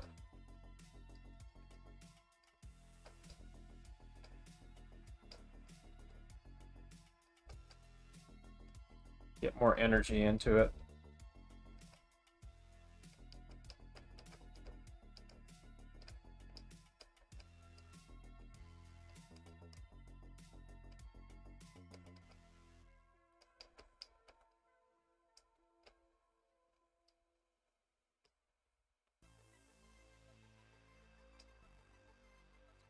That guy's laid down. Bam, this other leg gets like really pushed towards us a lot more.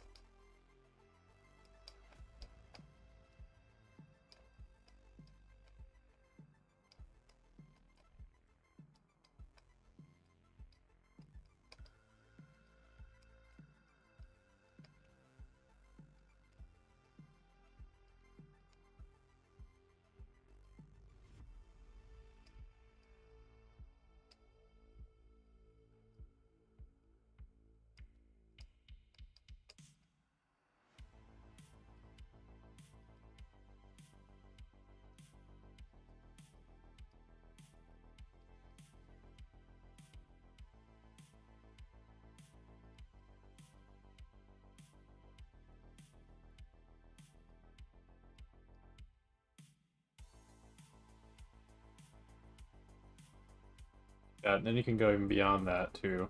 That's like an example. Like taking something you've drawn previously and pushing beyond it. Sometimes you'll get even closer to what it was like originally. Like sometimes when you're doing, you should be trying to get something that's a little bit more kind of good feeling to it in your first pass, if you can. But like, if you can exaggerate something or get something that's closer to what's actually happening on your first pass, that's usually better for you. But like these two, I've drawn them before, so I kind of know a little bit of like what I would want to do to kind of exaggerate them.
Example right there.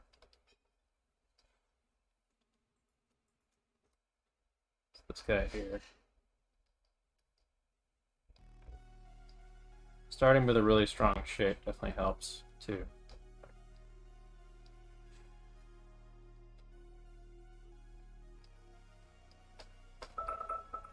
Okay, Google, stop.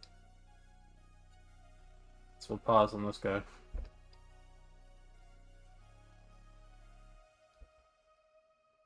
Okay, Google, set timer for 7 minutes. 7 minutes, and we're starting now. So if you get like kind of really energetic figures like these look like really crude and stuff, but if you have good energy in them and you have good rhythm in them, they're stuff that you can play off of, and they're gonna look great when you get them moving. Like the moodiness and the weight and the attitude and the energy and stuff is what you should be trying to capture in your poses with these. Like in the back of your head, you want the stuff about proportions and things like that to also be there too. And you should be trying to get like somewhere in the ballpark with this stuff, so like you're not going to have to fix as much necessarily, but it's okay to kind of distort and play with the figures and stuff. Like start thinking of the puppet as an acting extension of, as if like you are a character actor and the puppet that you're drawing is you acting the scene out on the page. The puppet is you. You are posing at the puppet. You have to act through the puppet as if you were moving your own body. So these two guys, both of these guys are me, basically, in different poses, playing two different characters in a scene. Same thing here. This is me playing as two different characters in a scene, and I have to put myself in the shoes of either of them to push the action or the feeling of it stuff. This lady grabbing this guy by his head here. His head's tilted up right there. She's pulling him by the hand. His other hand's kind of like that in there. His butt's going up. His crotch just kind of like really put up there. This lady's really kicked her. It swung her foot up, shifted her leg forward, her like pushing that guy's face back and pulling the hand like that gives her more leverage to hurt him even more with an even harsher kick with more force behind it.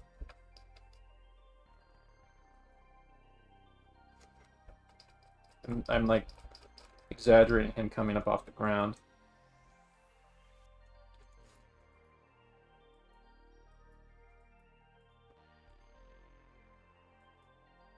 So I want people to get used to like use these to record action when you're doing these poses and stuff, but start thinking about how you can push performance and how you can perform using these guys.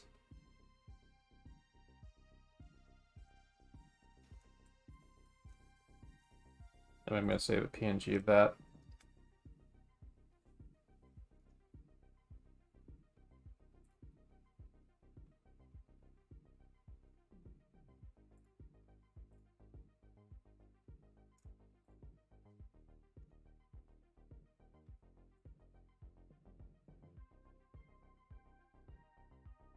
So maybe remove this and then like raise the opacity on this.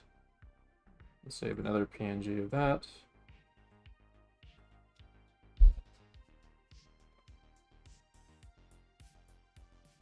But these class demos are not in Clip Studio, so I'm gonna have to organize these later into my class folder. Oof.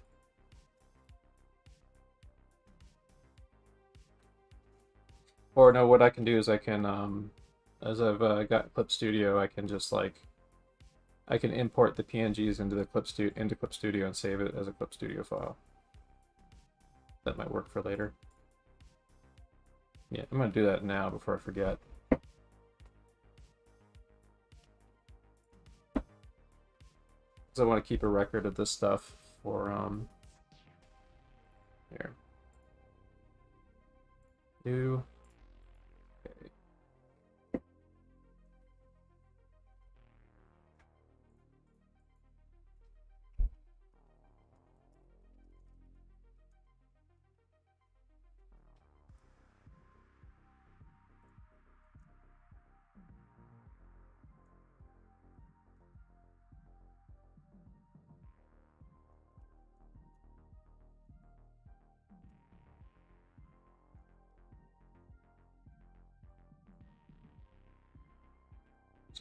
The animation timeline, save as.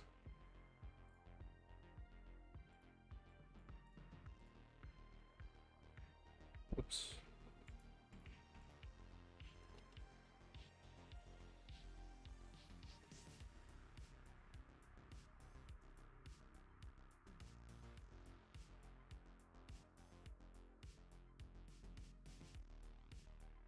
Looks like I forgot to make a folder for the 6th.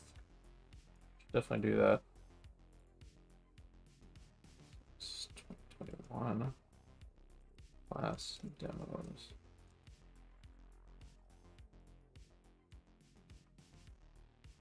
Yeah, I'll put stuff from there later. Now that I have it.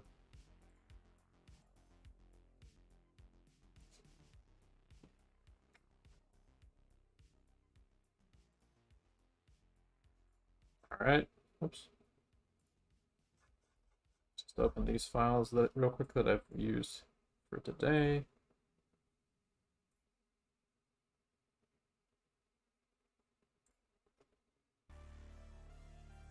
That'll do.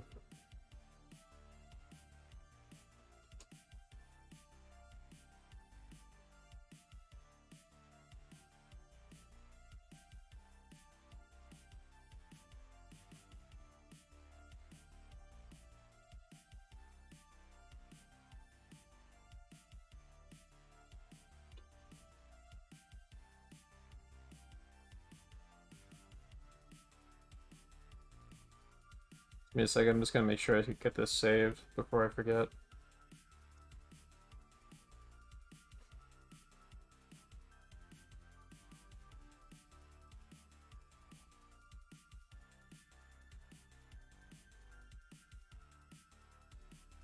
There we go, that works for now.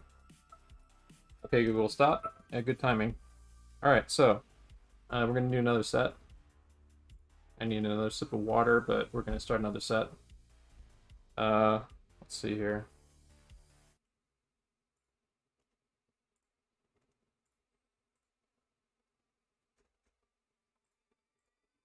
Do Okay, you want Google, us to rate stop. panels? What the hell? I think Google got a little confused.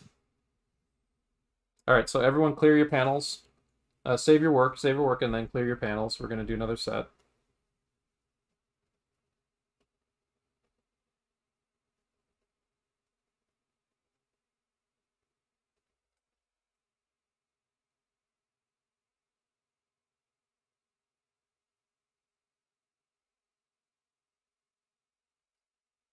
I think I'm going to make a... Okay. Alright, so... I'm going to add drawing space number 9, just in case we needed another one. So magma panel 9.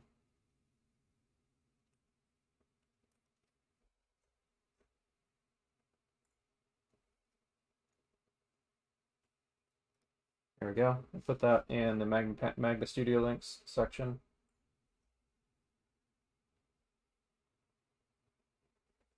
And let's do a quick check here. Make sure, yeah, we'll put the octoclass back on screen again. And we'll get started. Okay, Google, set timer for 21 minutes, 30 seconds. 21 minutes and 30 seconds. And that's starting now. I'll join you shortly. I've just got to get another sip of water.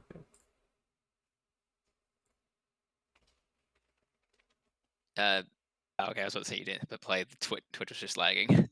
Oh, yeah.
Back. So who here has seen Raya and the Last Dragon yet?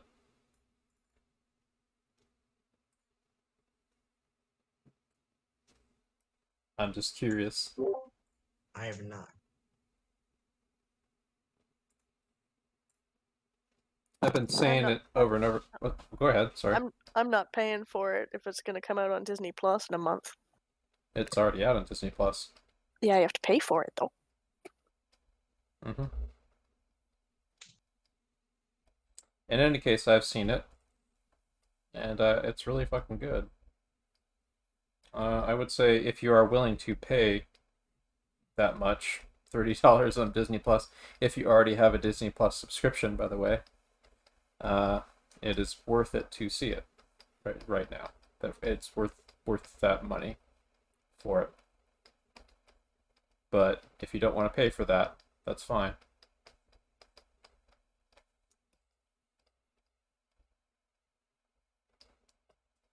So I'm doing a little Raya drawing right now of Sisu.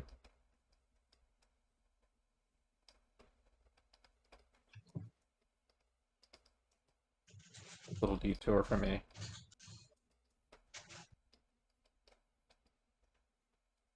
I'm avoiding doing detail on her head because I kind of need to look at reference for that.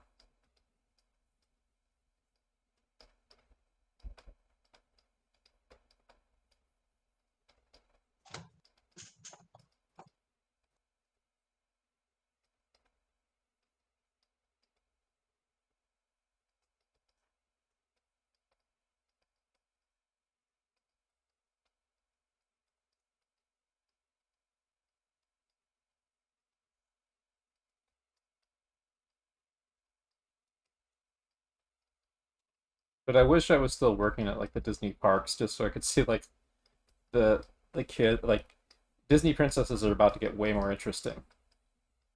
Like between Sisu, like I think both Sisu and Raya count as princesses, and what's her face, the other character in the film, who's like a an anti-hero antagonist. Like they're all basically Disney princesses now, which, for lack of a better term, it does kind of open up the boundaries of what could be considered a quote-unquote princess, I suppose.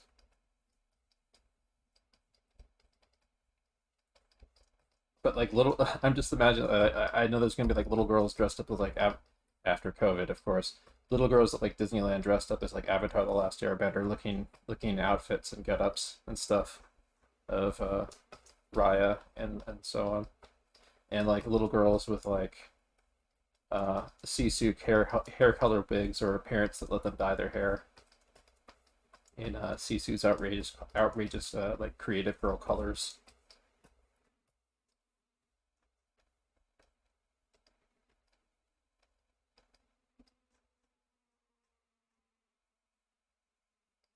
So I'm taking a detour to do this because, like, first off, I've done like most of my figure drawing during the day today, so this is kind of mixing it up for me. I've already put in the mileage. You guys need this more than I do, but I'm also showing that like the same stuff that you're using now for that can apply to a character like this. Like this is still based on like a lot of the same stuff the same mechanics that we're using. So now I'm going to maybe look at some reference of her. Let's see.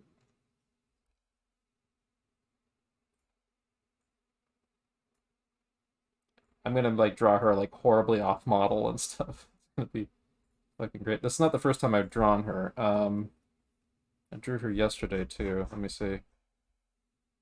Here we go.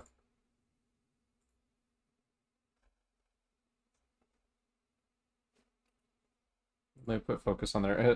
My horribly off model Sisu. Whoops. Right here.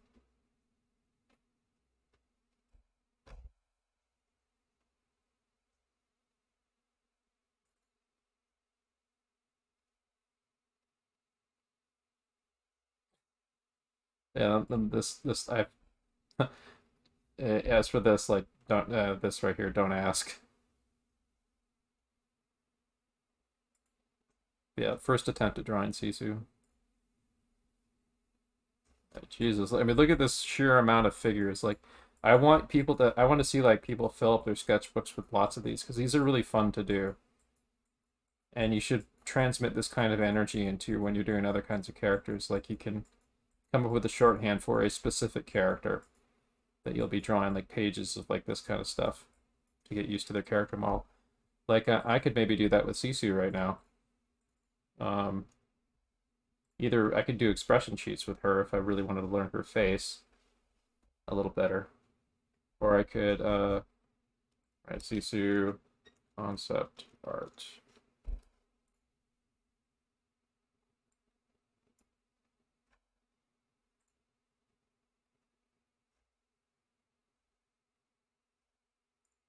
I'm gonna have to make a collection of concept art. Like, I think there's an art. Well, that's a really lovely drawing. That's a fan drawing. Really nice though.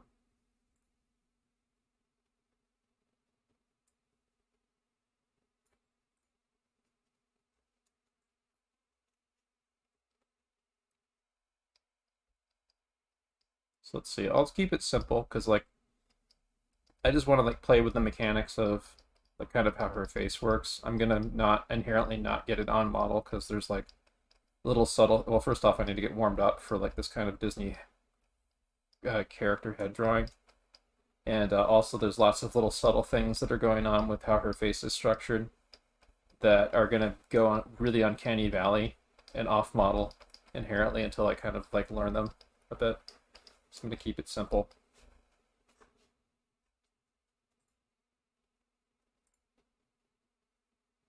James Simon's concept art. This is the old design, I guess, that they used for the 3D model. Oh, fan art. Okay, this is fan art they did using the concept art as reference. That's neat.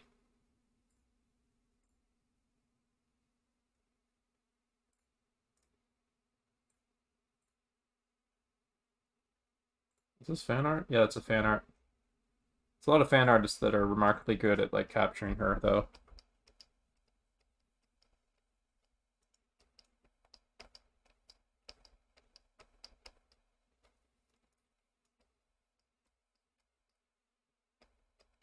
Like at her essence, she's basically just like a gesture line, more or less. I mean, like you could fill up a page of like tons of stuff like this with her body language, doing that, and just adding like kind of animal limbs at certain points.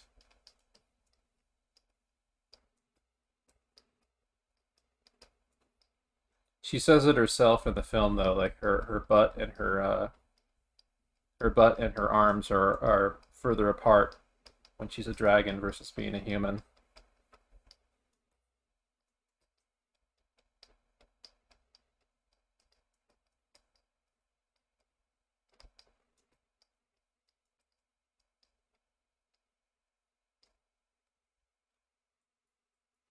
I'm interested in what the sequel is going to be for the movie.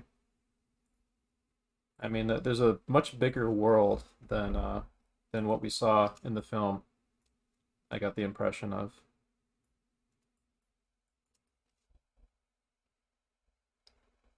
And there's the evil that, well, I better not spoil it. But there's enough to the world that they could easily make more movies or have more adventures and stuff. I wouldn't put it past Disney to have an animated TV series that does like their further adventures or something like that. What, like a Tangled? Yeah, pretty much. Except I would want them to not treat it as like a lesser version of the film. I would want them to treat it as its own thing, but because it's episodic. Like, I mean, it's going to have its own budget compared to a feature film budget, obviously. But I would want them to treat it with the same gravity as if and importance as if story-wise as if it was a feature film. Like it's not going to be like the B-lister story, but it's going to be a story in the world that can only really be told like through episodic means, like kind of like what they did with Mandalorian, honestly, or to a lesser extent WandaVision.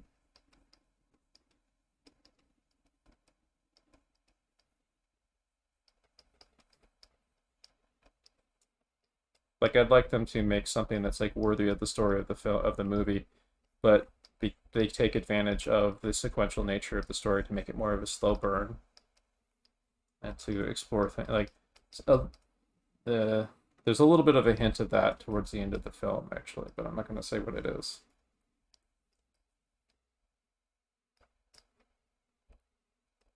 Made her neck too short.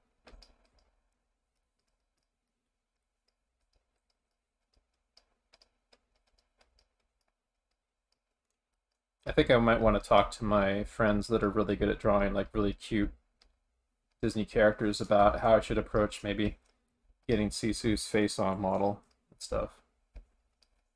Your body's not going to be a problem for me for getting the basic gesture down, how she works.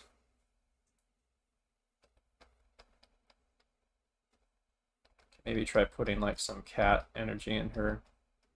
This cat stretch. Let's try like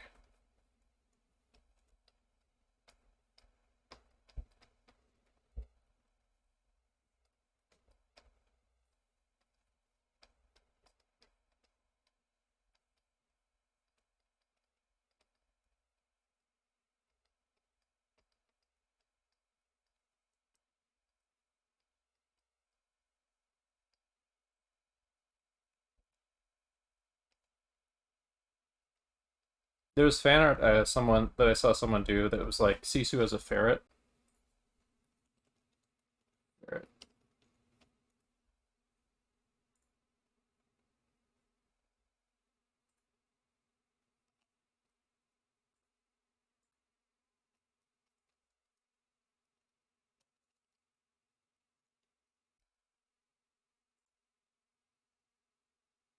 So you can find it.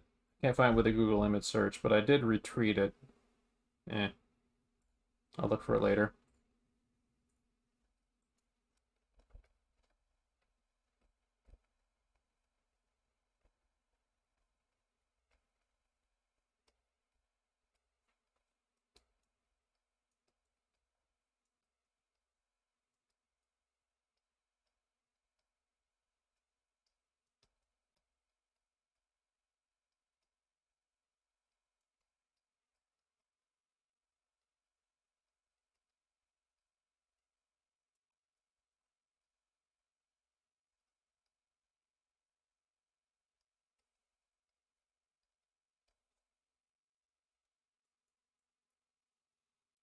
What I really liked about, well, there's a lot of things I liked about the film, but one of them that I liked is that, okay, this is a girl's story, but it is not what I would call a girl's film.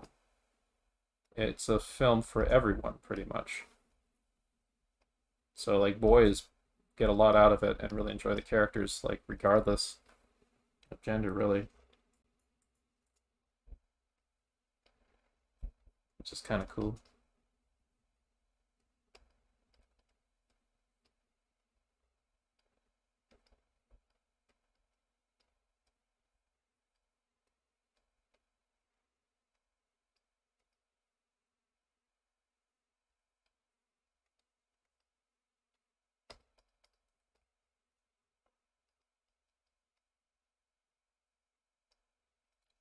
So I think for the next set after this, I'm going to have us do that fun prompt I was thinking of doing, where I give everyone like a topic, and then they have to invent. You can also have like this on screen here. Maybe I can have like the figure poses on screen also for people to kind of vibe with. But I'll try to give people like a topic for a type of attitude to express. Maybe I can play off the attitude of what's on screen. So maybe we can combine both giving people figure invention prompts with whatever is on screen.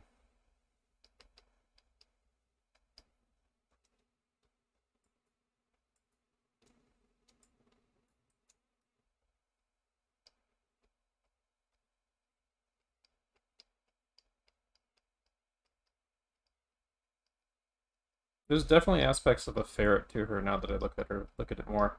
Like somebody drew her as a ferret, which There's some really cute drawings. I'm gonna see if I can find them a little bit later. You should be able to find it if you search on Twitter for like Raya Last Dragon or Sisu or Sisu Ferret or something. If anyone does run across it, please, by all means, post the link in the drawing corner.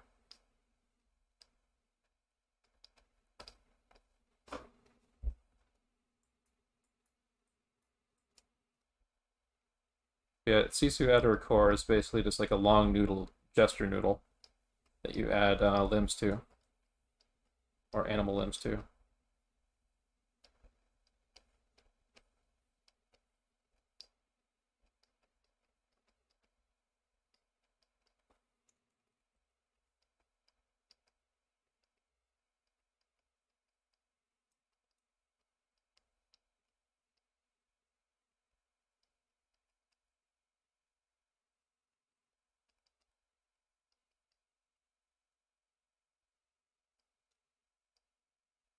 I'm gonna look around and see if there's any making ofs that have been posted to the film. That might be cool to look into.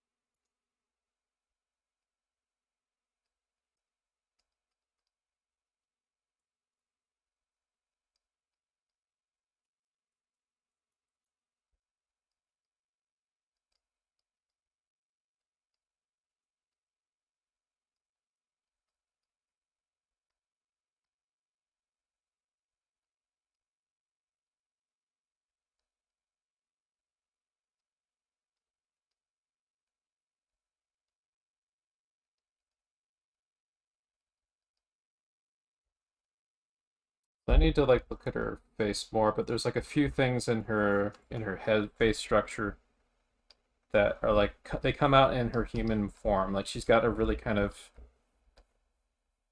diamond-shaped head with a wide mouth, and then like it's very kind of almond eyes.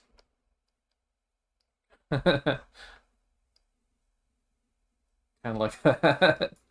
That's sort of like the simple form, I guess.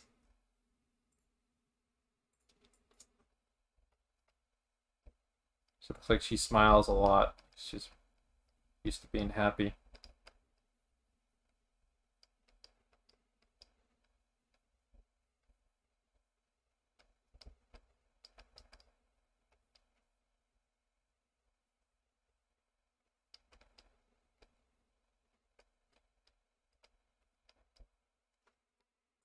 If you're better at drawing Sisu than me and you've drawn fan art of her, feel free to post.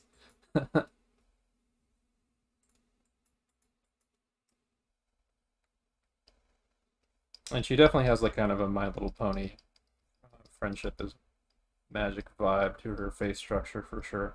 And I think that's wholly intentional. So appealing familiar shapes.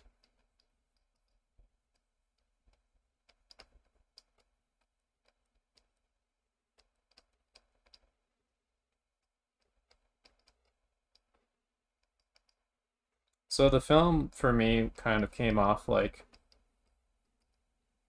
a teen fantasy adventure novel that's sort of like a Dungeons and Dragons, got a Dungeons and Dragons vibe to it. It kind of reminded me of like reading like the Drizzt Do'Urden books from Forgotten Realms a little bit at times.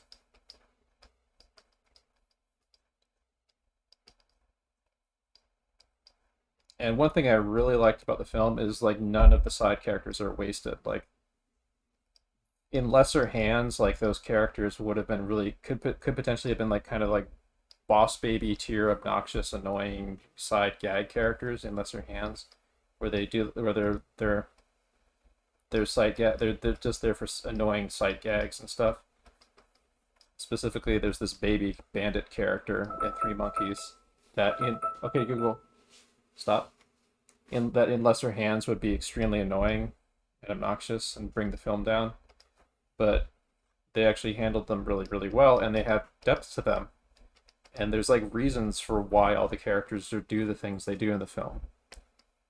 And I really like, and that I really liked about the film. Like, there's not any one character I can think of that was really one-dimensional. They all had different sides to themselves, and explanations for why they behaved the way they did.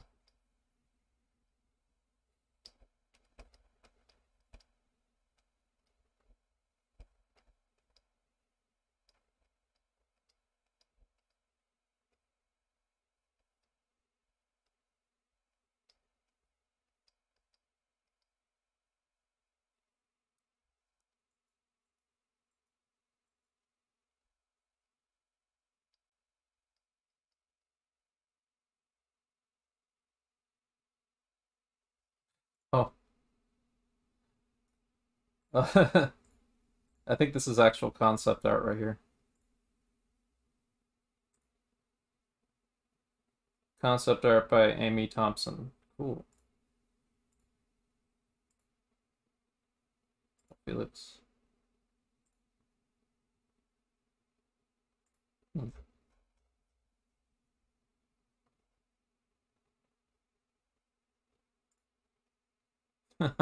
That's a really, really great story sketch right there. But this right here shows like a lot of the principles off of like what we're practicing today. Like built into this is what we're practicing today. Like they didn't draw it for that, but like the person has an understanding of the puppet that we're using to be able to draw this.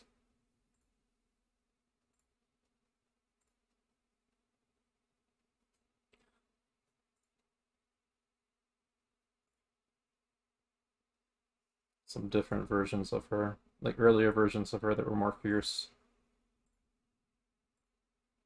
For the tone of the film that they were, it's really nice drawing.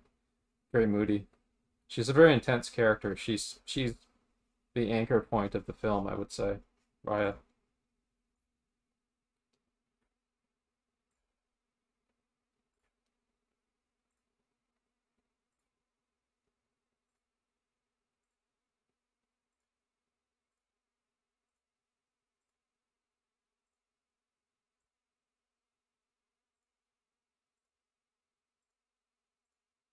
That's cool. What site is this? Fan pop. Whatever that is. Well, I'm gonna save this for later.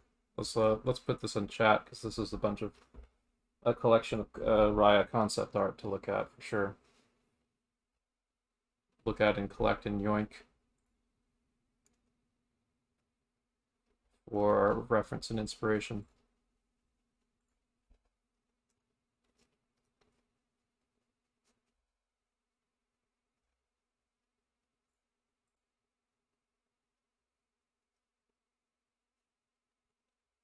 I think I paused the stream. Yeah, here we go. Oh, that's weird. Here, 1 second. I think there's something funky going on.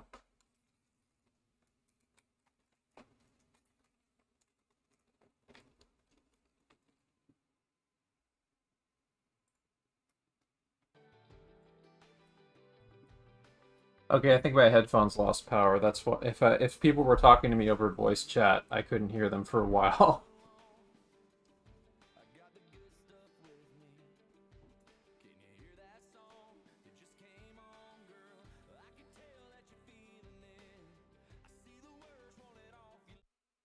Are we on break right now? Yeah, we should. Well, yeah, we should be. Oh, because the figure drawing window is still going. Yeah, I'll pause it. So I got a little bit discombobulated because like audio issues. Hopefully it like well, it looks like that the stream beats playlist ended, so I hope I hope there aren't any copyright tracks I'm gonna have to yoink out of this later. But anyway.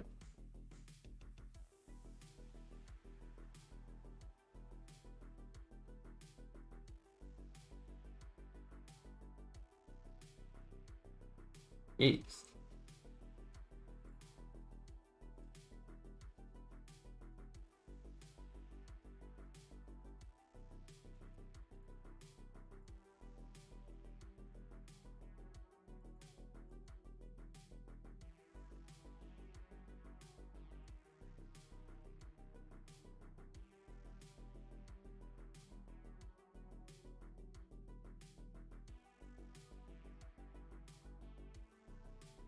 I don't think I set a timer for... Okay, Google, how much time left on timer? It looks like you don't have any time. I didn't think so. So we'll do another figure set shortly. So everyone, save your work. Save your work. I'll give everyone one. Okay, Google, set timer for 1 minute. 1 minute, and we're starting now. So I'll give everyone 1 minute to save a PNG of your drawing space, and then clear your workspace for another set.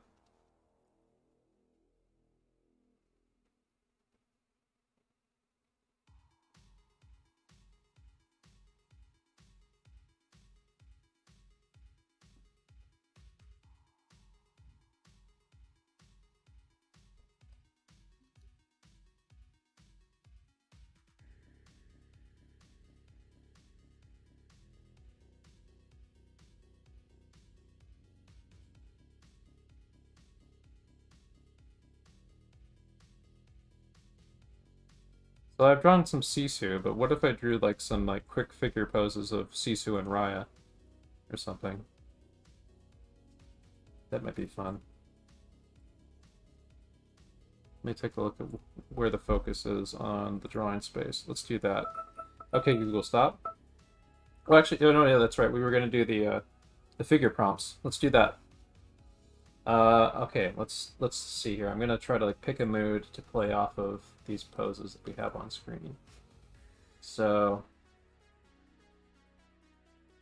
let's see.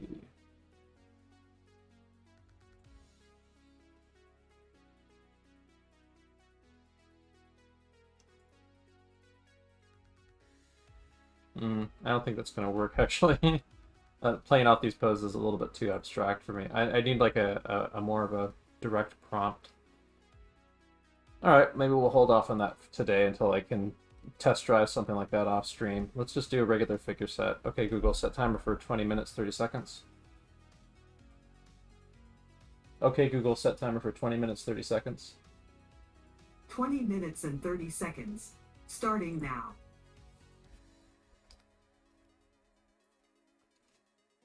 Yeah. Gotta be careful not to bite off more than I can chew with what we're gonna be doing.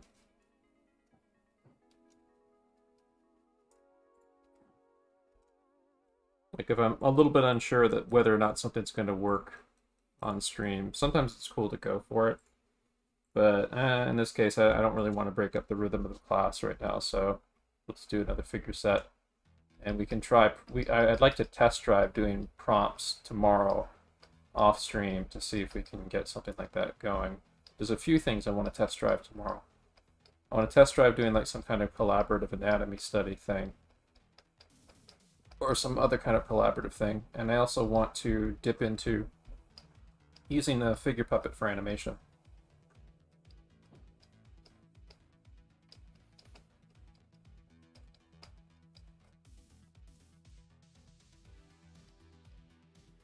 Oh, also, another thing. I'm going to be starting my stream an hour earlier than normal. I normally, well, actually, like an hour total earlier than normal.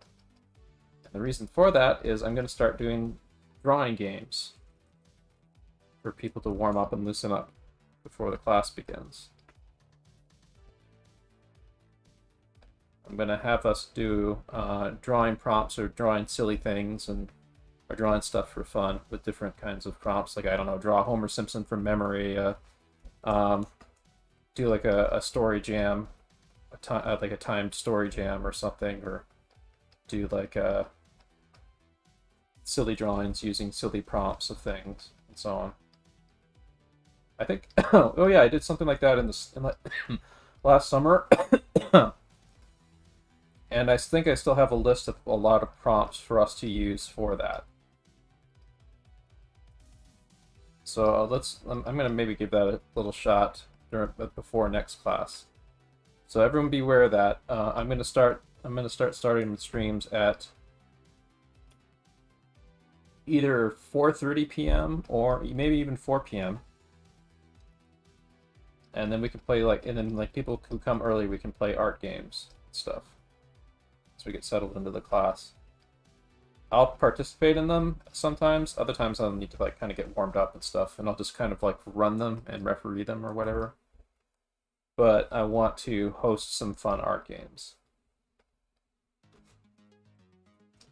We'll maybe try to figure out when the best time to do them would be, but I think before class that maybe as like a means to kind of like warm up and get juiced. It'd be pretty fun.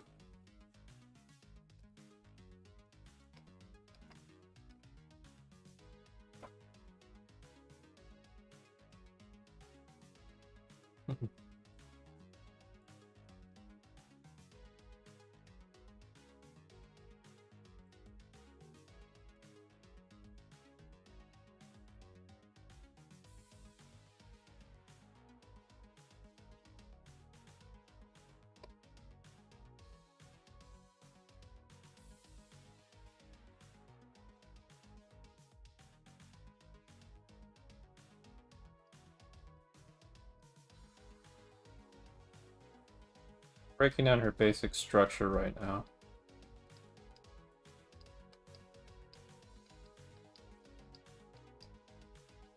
Of her face.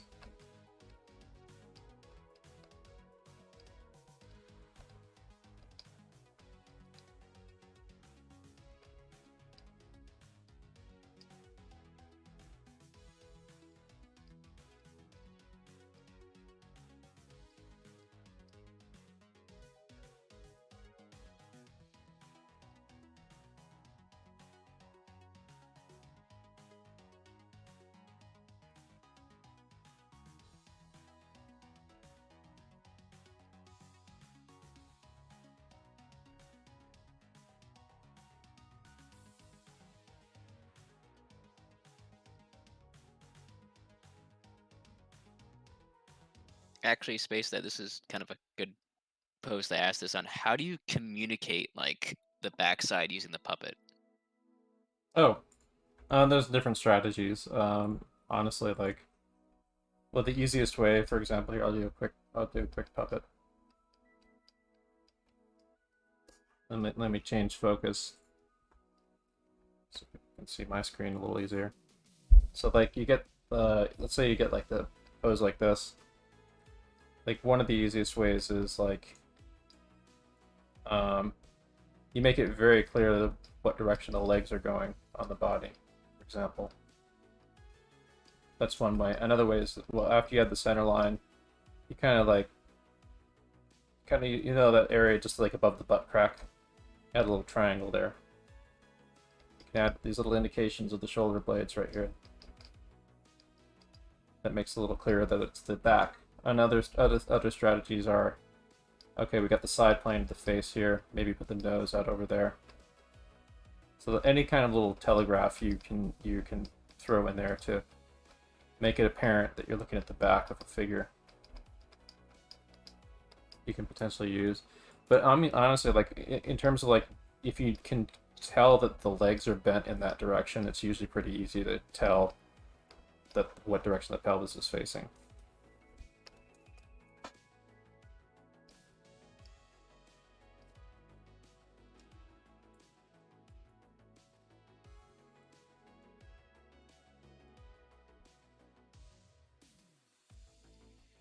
Yeah, Raya at her core is basically a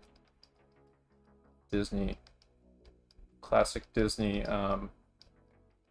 head construction. So I'm going to have to warm up with my classic Disney animal character head construction a bunch before I start zeroing in on how her proportions work and how her face structure works.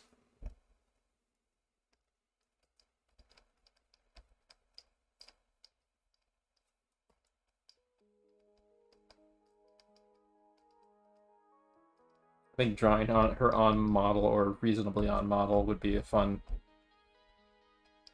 side project or side thing to do.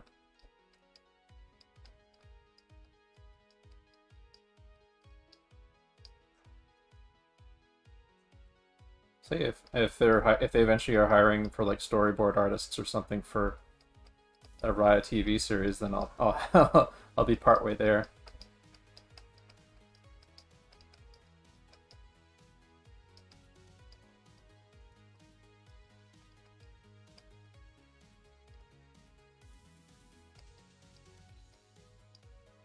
It's going to take several cracks at her before I start. Oh, here, I'm going to switch it back so class can take focus while I'm doing my badly drawn Rayas.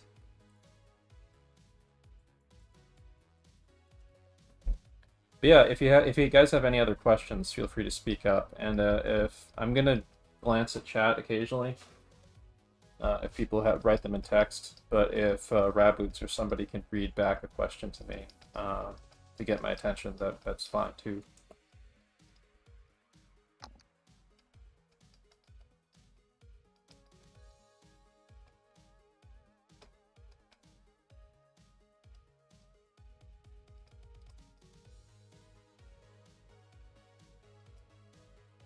I'm kind of doing my own thing because I trust what people are doing based on what I'm seeing. Like people are just, I'm kind of watching people get used to playing with the puppet, and I really want people to keep drawing with this thing after we leave here today. Just start getting used to it. If there's anything that you're struggling with the puppet, please let me know. If there's like something you're having trouble with.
And maybe pop around to people's different drawing spaces. Let's take a look. I'm gonna switch focus to me again. Maybe I can give some draw over help. How much time we got? We got another half hour. So we can do one more drawing set after this. And I can maybe get some I can get off my lazy teacher ass and get some give some critique in this last half hour.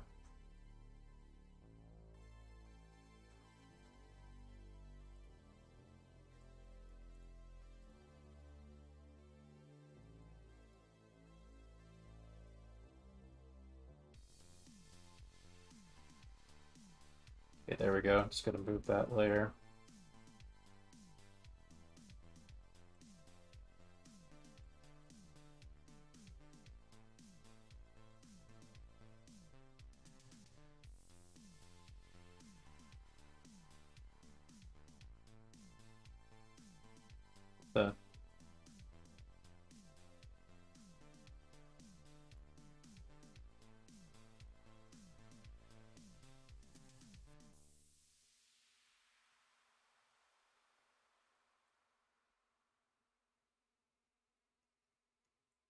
Okay, let's see here.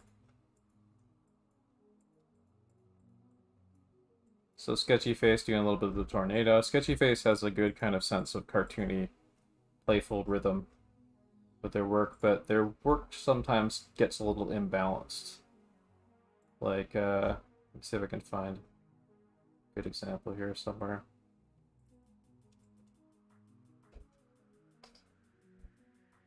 Like this guy looks like he's about to kind of fall over backwards a bit.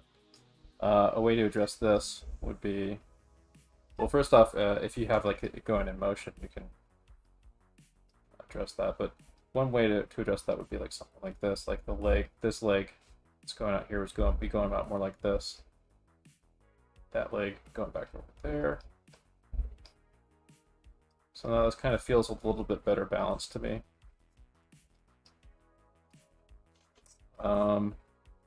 So you did it. This is kind of an incomplete drawing where you're kind of pushing cartooniness, but I think I see like here, for example, you can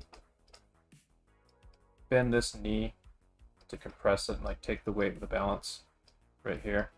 And this leg is more slack back here.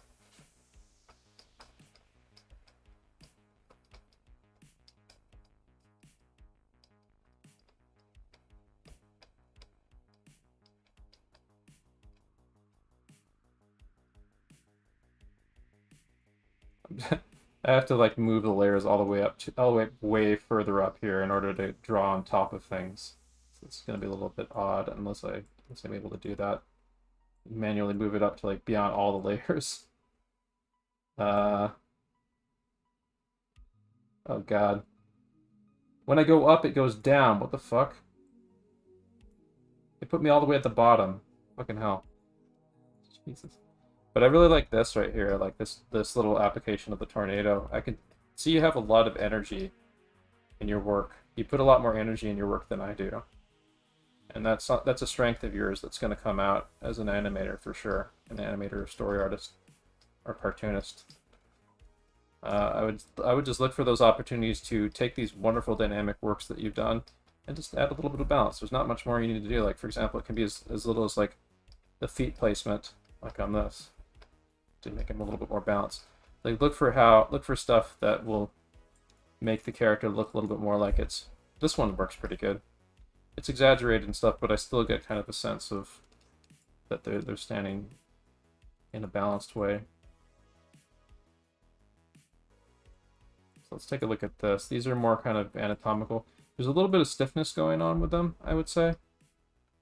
I would want to see what you can do with really kind of pushing stuff. Like, think of the figure as a singular unit that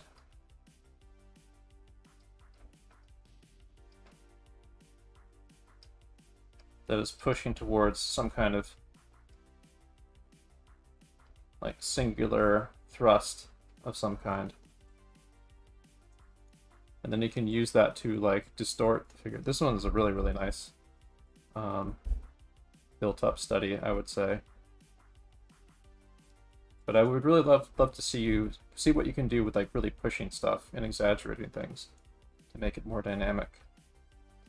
Let me see if I can find a good example of what you can do where you keep things realistic and you exaggerate things to make them more dynamic is, let me see if we can find it, this little Wing Shing Ma comic image I have somewhere on my desktop.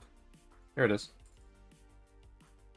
So that's exaggerated. That's really seriously exaggerated. And even discounting like this stuff on the side, there's a lot of exaggeration and expressiveness going on here. And it's still pretty realistic.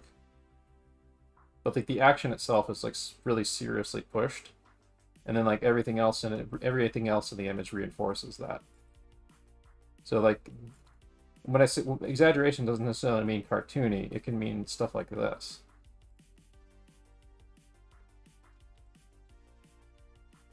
Like you can get really surprisingly distorted without being cartoony with realistic figures with exaggeration. So anyway, let's see here.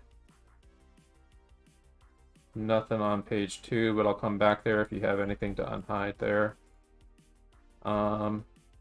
Let's see, like nothing on page 3. If you have anything you want me to critique, unhide it on your section so I can see it. I'll be coming back to your page later. Do you mind looking at the stuff on the chat, drawing chat? Yeah, I'll take a peek at it, but no guarantees tonight because I'm still trying to figure out how to work all this.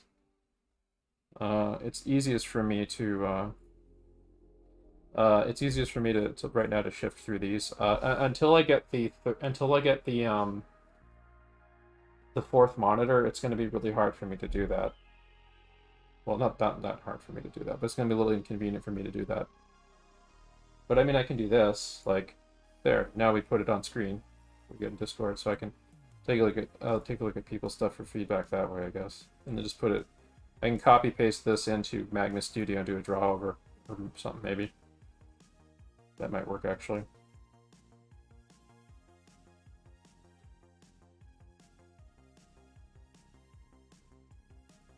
Yeah, if I overlook that Oh yeah, so this is someone who actually did do something in this. There you go. These are really nice, actually. The ground plane, yeah, it is kind of going towards the vanishing point, but I would kind of like make that a little bit more apparent, I think. Yeah, I mean, these are pretty good. You get a good sense of these. This one gets a little confused, but overall, these are looking nice. I would say try playing with like adding stuff to them a little bit. Well, first off, the sky's the limit as far as seeing how far you can push the exaggeration. But try playing with like inserting bits of like little indications of anatomy or head direction or like noses or features or maybe clothes and stuff to them. Maybe add some, go back in and add a little bit of thickness to the, little bit of volume to the limbs or something like that in a second phase almost, if you like. That's just an option of what you to do. So these, you're pretty new for this, and yeah, you fully admit that you're chicken scratch. The way you can get around chicken scratch is first off, before you start drawing, like do lots of line drills stuff, like curvy line drills, and like you fill a page of like a continuous line like this, for example. You do a bunch of these. Start getting really confident with your strokes. The other thing is that another thing that helps people get over chicken scratching, and also of segmenting, and also gets over segmenting figures, is to do the continuous line exercise. So you see the Tonico Pantoja modular figures. E, the quick and loose gesture. This is very similar to an exercise in figure drawing, which is the continuous line exercise. That means that you can pick up your pencil off page every now and then and stuff, but you do stuff like this kind of, where like you look at the model, you don't really lift your pencil off the page, and you kind of scribble out and stuff. It trains you to think of the figure as being a singular unit, and also as being like something you can sculpt with, like putty, almost. So I would strongly recommend you doing a lot of that, and also a lot of confidence building stuff. Like for example, instead of doing like these segmented figures and stuff, I would do some line of action studies where you're just doing like this, for example, and not really worrying about the figure. You're looking for what's the simplest, quickest line that describes the overall like lean or the action of the pose, or the one or two. Can I describe this pose in just like one or two lines? 1, 2, or 3 lines.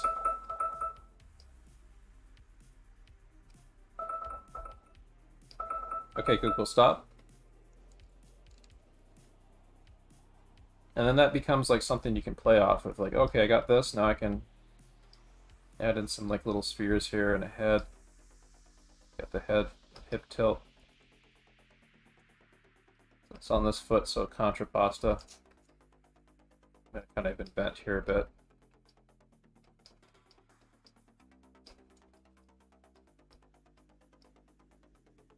And instead of like chicken scratching out your lines and stuff, like this is how you do a straight leg. This is how you do a bent knee. You know, keep it really simple.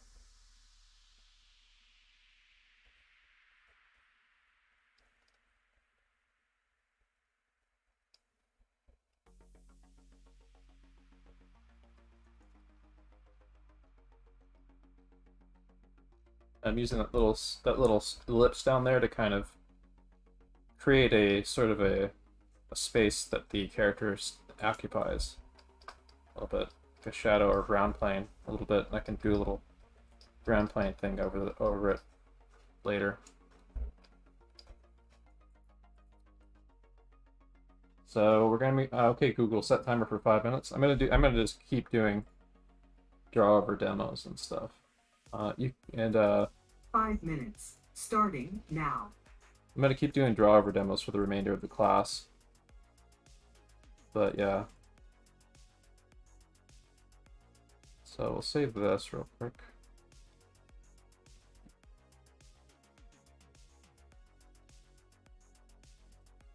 But yeah, like if you are doing chicken scratches, that's a sign of two things. One is that you're overwhelming yourself with too much information too early. The other is that you're unsure of what you're doing. Actually, there's three things. It's uncertainty, like you're unsure of what you're looking at and how it looks and feels. That changes with experience and time. Another is you're overwhelming yourself with too much information too early, and you need to take a step back to something that you can concentrate on that's simple, that's simpler than what you're doing, so you can build confidence and concentrate on doing that thing right. And the other, oops. I've lost my train of thought of what the other one was. I'm sorry. Really sorry.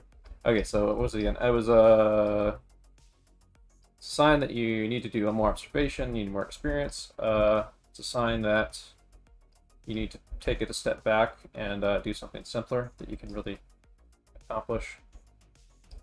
I think that's mainly it. But yeah, like don't beat yourself up if you're not getting something that's a little bit too complicated too soon. I would suggest like doing the cuneiform exercise a whole bunch of like finding a line of action and stuff.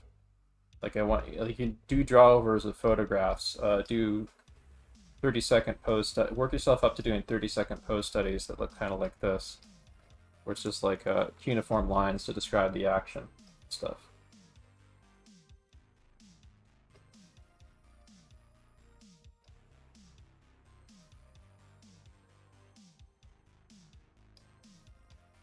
You also need a chance to really play with what you're doing, so that these start to become friends that you're familiar with.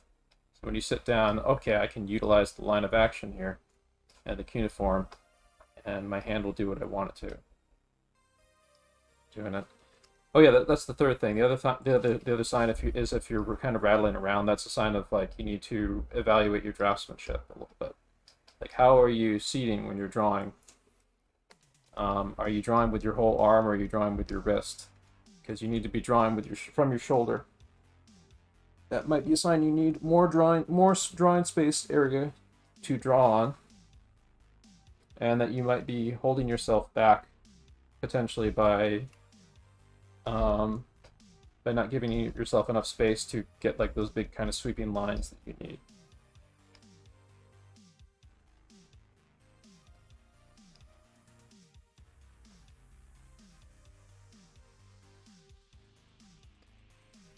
Anyway, hope that helps a little bit. The chicken scratch is like as long as you are conscious of it, and as long as you are, I want you to like have fun with like, I don't care if this figure comes out bad. I'm boosting my confidence now. I'm gonna play with making these rhythms on the figure and stuff. I'm gonna play with like trying to like keep my lines pretty confident. Just build stuff, like kind of like what I did here. Like I did some draw over, but it was like I did kind of a version of the continual line exercise, going back and over the lines that I made for this. This guy is basically built the way you would build like a wire sculpture. Like I built a potato body made of clay, and I pitched it back into space, and I'm thinking about like the overall thrust of the figure on its line of action and stuff. And I'm able to do that because I've invested time to really play with using this stuff. So just get used to playing with it. Like push yourself. Like try to just have fun with getting energy into it. Eventually, like you'll start to realize, oh, you'll start to realize, oh, instead of me having to, because I'm not really sure how to do the limbs or how to do the arms and stuff, and I'm kind of unsure of how where does this get placed here. Okay, Google, stop. Okay, Google, stop. Instead of like this, you'll start thinking like, oh, okay, this flows into this, which flows into this, which flows into this, which flows into this, which flows into this, which flows into this, which flows into this, which flows into this, which flows into this, which flows into this stuff. And that just comes from you playing with this stuff over time, just having fun with it.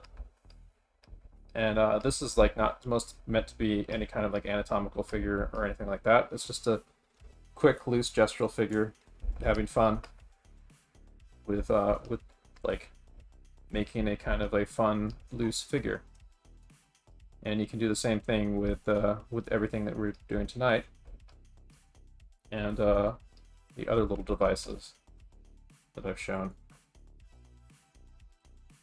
Anyway, I hope that helped you. Because I think everyone goes through the chicken scratch phase, by the way.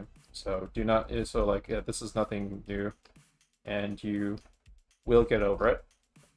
And that's just. And that's why I'm saying you don't suck. You just your hand isn't ready yet. Your hand and your eye just aren't ready yet. And you have a lot to look forward to, and it's going to be really fun seeing you improve. Like, no one here should feel ashamed. If you are making an effort to struggle, you're improving. Like on this page right here, there are little hints that I see, like that. Like you're a little bit timid right now, but I see little bits of sense of personality. I see sense of weight here and here. This one, it's not working so good here, but it's working a little better here. The weight could be pushed more, but I do get a little bit of a sense of balance and stuff here. There's pretty good sense of balance on this one actually, and the line of action is a little bit kind of lacking in confidence. It's almost kind of like this guy's like this guy looks like a new someone who's getting new to doing roundhouse kicks in a martial arts class. The way you drew it, and that's kind of how you feel when you're doing these. Like you gotta do more roundhouse kicks to get smoother with them and stuff. This one, it's a little imbalanced, but I like the overall flow to it. So it's in you. The power is in you to push this stuff. I want you to have fun, play with it. Don't be afraid to fuck up, but just play with it on your own. You'll get so much out of it. So much out of just messing around and having fun with it. And also look at lots of really fun by inspire you by artists you like. You also had someone drawing next to you here that you could be glancing at for sure. There's someone who's definitely pulling off what I'm talking about really well here. So if you want a cheat sheet, you can glance over at this person's work. Anyway, so I spent extra time there because I wanted to give a nice pep talk. This what the pep talk I gave them applies to everyone here. Yeah, let's go through some more of these. We're gonna go to another figure drawing set. I think another 20-minute. Okay, Google, set timer for 20 minutes. 30 seconds. 20 minutes, and we're starting now. Oh, okay, Google, add 1 minute to timer. Done. 1 minute added to your timer. So I wanted to get to everyone. Actually, you know what? Everyone save your work, and create a new space so you have space to draw on. We're going to be doing one last figure set.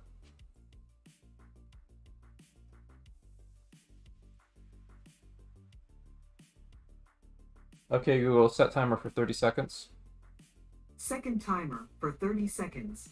Starting now. So the new drawing set officially starts in about 30 seconds, or less than 30 seconds. So make sure you save your work, save a PNG of your work, and then create a new drawing space.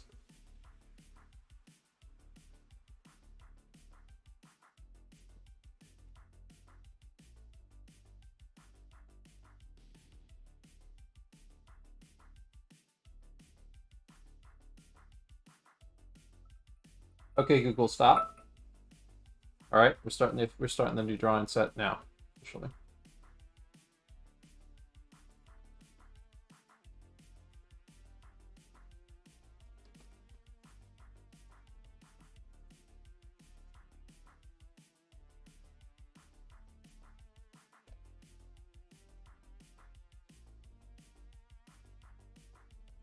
Yeah, the name of the game with using these tools is to have fun with them. Like,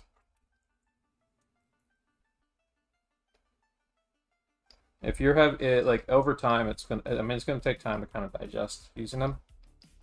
And so there's going to be periods where you kind of have to maybe slow down and pay attention to how to use them and stuff. But after you start kind of getting into the groove of them and get like pages of them and play with that, you really spend some time like playing with them, and they start becoming second nature, then they're really fun. Even early on, like even when you're kind of like shaky with using them, they can still be really fun. Like if you can tap into a little bit of fun and get that endorphin going, endorphin energy going, even if they're not coming out the best, that's great. That means you're learning and you're progressing. Like there's times when you're going to struggle and you're going to be frustrated, and that's okay. That's part of the growth. You do that because you need to kind of, there are times when you need to kind of like push yourself beyond what you're capable of a little bit, and push yourself up to the limit of what you're capable of. Or sometimes you need to course correct. Like you're struggling because you're hitting a wall, because you're moving in a wrong direction. You're hitting a wall like you're in a maze, and you need to be spun around into a different direction to head down another hallway that's going to take you closer to the goal.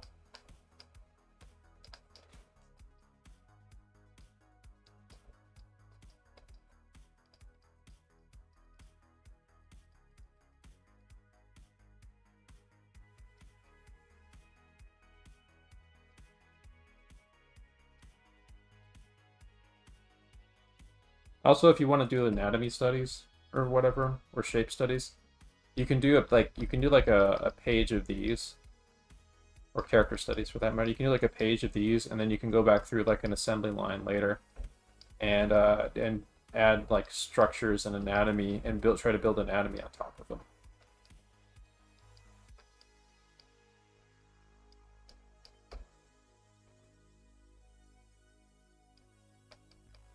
See, maybe I can show an example of that on this dude here. Okay, here we go. Here's a good example of the bow and arrow at play. Right there. Here, first I'll get the gesture established on this dude, because I don't necessarily need the reference once I have enough information down for me to invent.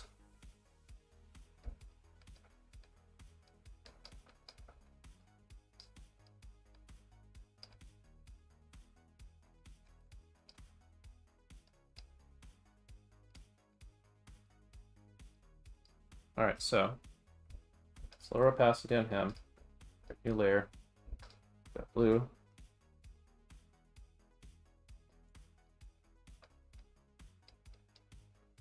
Going back in. Get this rib cage. Here. Get this kind of simplified collarbone sort of thing. Get like a C curve of the neck, side plane of the head. Here. Kind of raccoon eyes for the front of the head a little bit.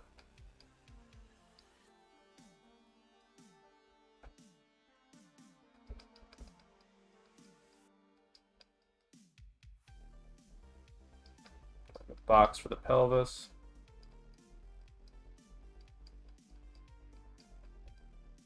Use these simple cylinder shapes. Ball socket for the joint there. Simple cylinder shapes for the legs.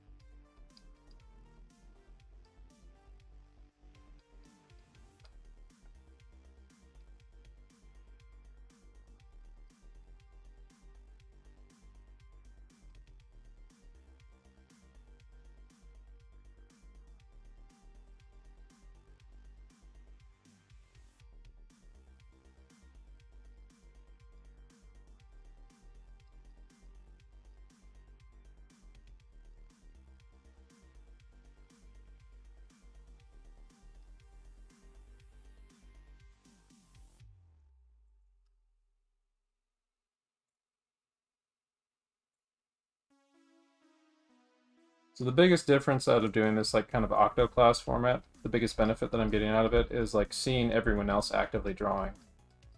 Like it's a way different experience for me. It no longer feels like I'm shouting into the void or whatever.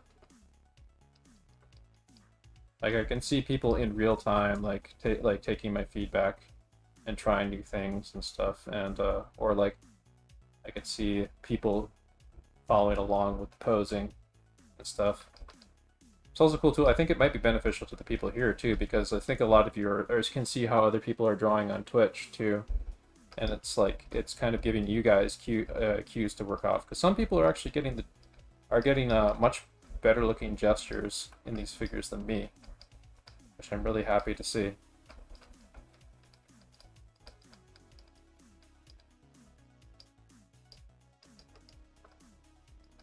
Like if you see something, ooh, that looks neat. That might be something that pushes you or nudges you in a certain direction a little bit.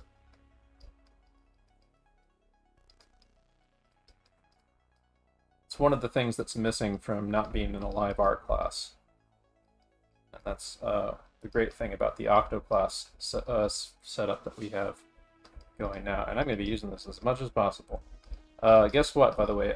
Magna Studios is looking into animation tools for the future. So we might be able to do animation class stuff in Magma in the future. Are they going to add a navigator tool? Because that would be incredibly useful. Navigator tool? What do you mean? So you know how in Clip Studio you have the little navigator? That thing.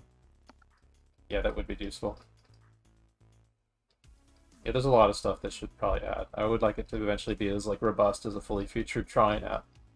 Pretty great. Or like a desktop version that still like lets you do everything that the online collab thing does. But you get like more in-depth management or something of being able to utilize it.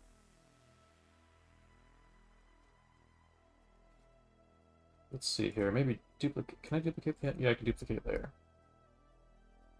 So now I got this guy here. This isn't my best figure, but I'm just showing you an example of like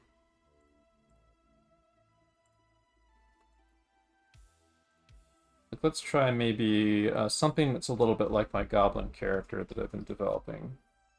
Just as an example of like, okay, I can turn this into any character I want. A model sheet or an idea for how the character is drawn, something.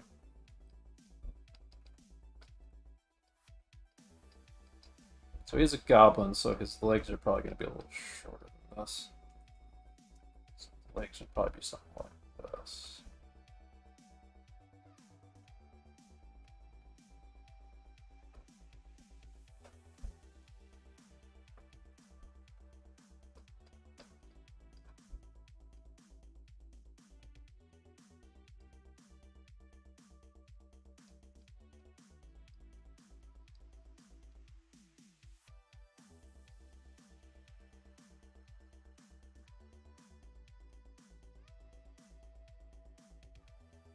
Pelvis would be smaller, I think.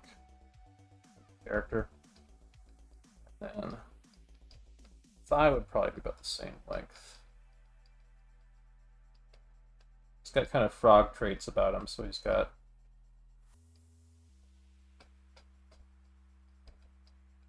kind of stick legs, and then like a sort of a Teenage Mutant Ninja Turtles two-toe thing. I decided on 2 toes instead of 3 because 2 toes is easier to draw than 3.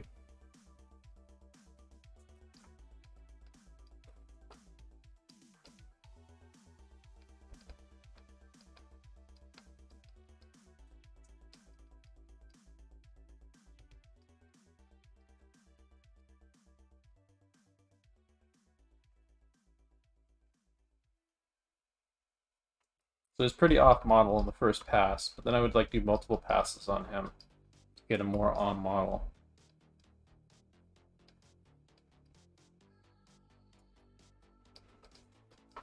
Let's maybe like put his daggers in his hands or something. Then I could repose him and stuff to make him a stronger silhouette. Something. But this is what I'm talking about. Like you can start like putting characters on these poses using this method as your starting point.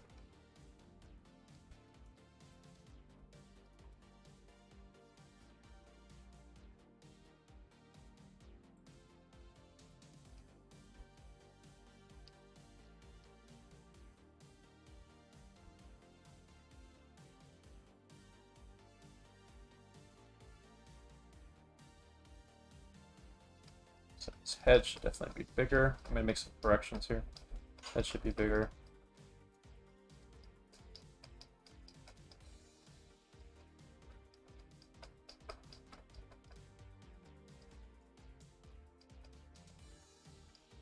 You can do as many passes of these as you want, by the way. Whether you're trying to push the exaggeration of the figure or get more detail in the figure, or whether you're trying to create character pose like this, get him more on model.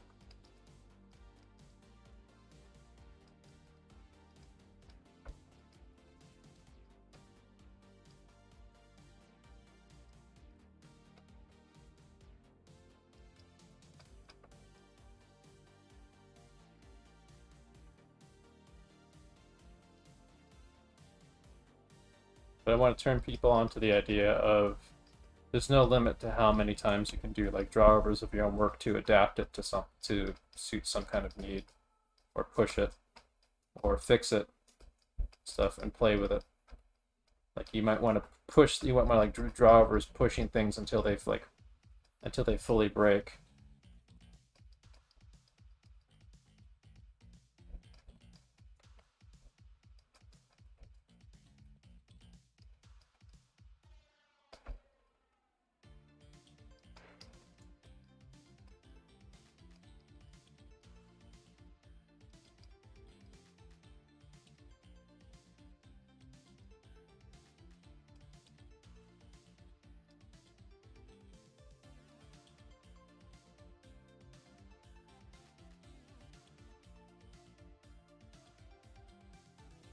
Yeah, his legs are looking pretty long.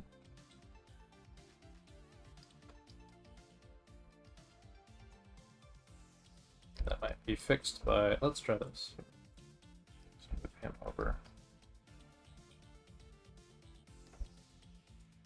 Duplicate.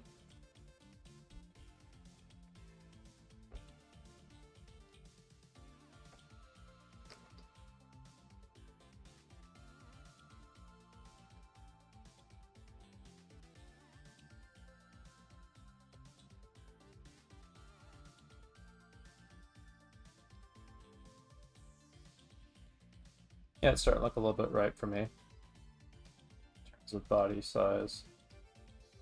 Look over here a bit.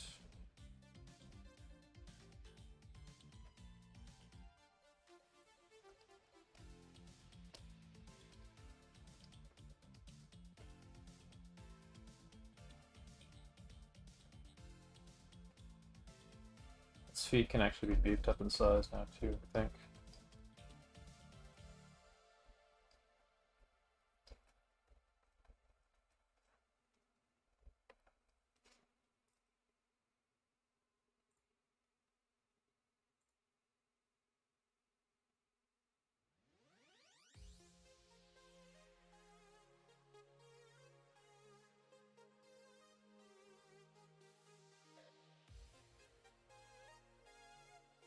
Do a quick save with the PNG of this.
Better be a little quiet right now. Just kind of working out this idea a bit more.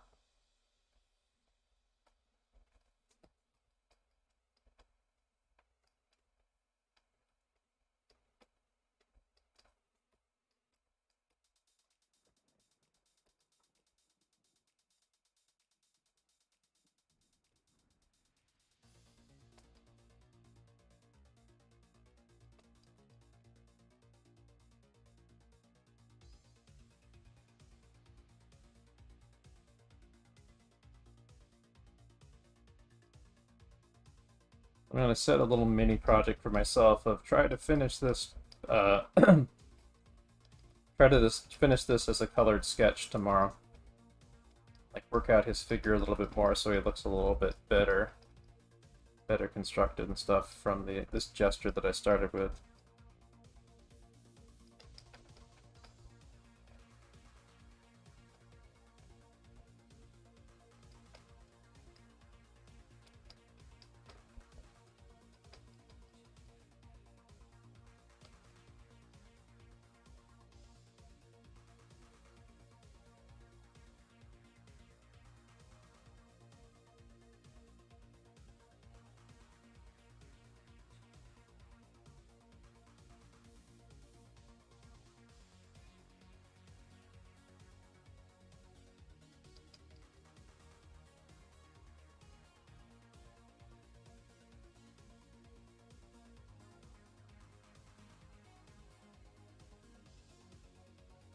That's one of the new things that I'm going to be trying to push with people, like, try to give yourself mini projects to do. Like, some kind of mini project you can do in a day. In my case, tomorrow I'm going to work on this dude. A little more from the sketch that I did today. Let's pull him into... I'll pull him either into magma so that I can, like, mess with magma some more. But I think I'm going to make working on this guy more, like, part of my warm-up for tomorrow. And then, like, try to do a little mini project of finishing him off.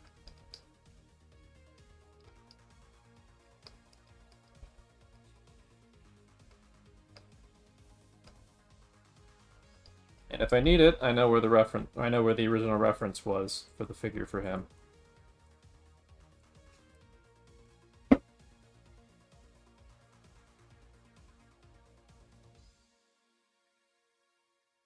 I'm glad you're having fun. Nayadana. Proper art school here. Yeah.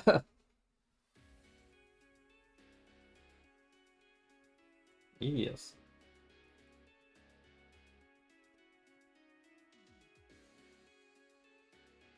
Good shit. Somebody, that's nice. Somebody rated me, but I missed them. Oh. But I'm glad you guys are having a blast. Almost quitting time. But I do encourage you to keep drawing if you're having a blast drawing right now, and just keep it up. I'm gonna be getting some resties pretty soon myself, but before I go, I'm gonna make sure that I get everything copy pasted into this Clip Studio file that I've done tonight.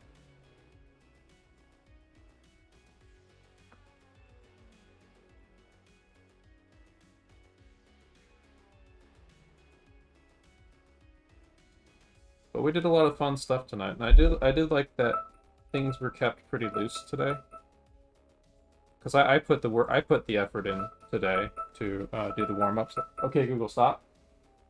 I'm trying to do that now, like where if I have people do something, I try to do it a bunch earlier in the day, and then I've already done it. So then I have a little bit more freedom of what I can do, because I'm the instructor. This is my demo, I'm going to include that. There's some detour drawing with Sisu. Include that.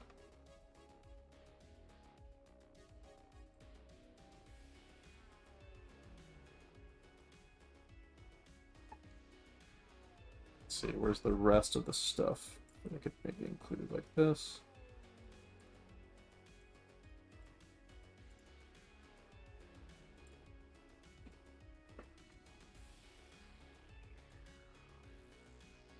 There we go. A little more Sisu right there.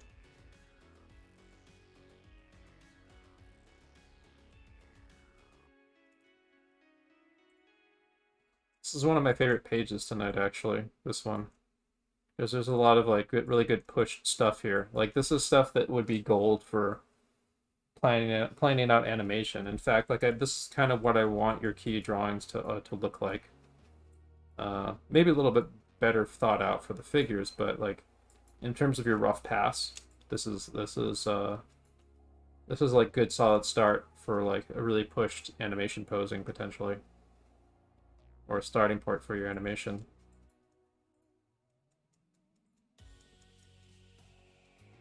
I don't think I included this. Let's put that in there too.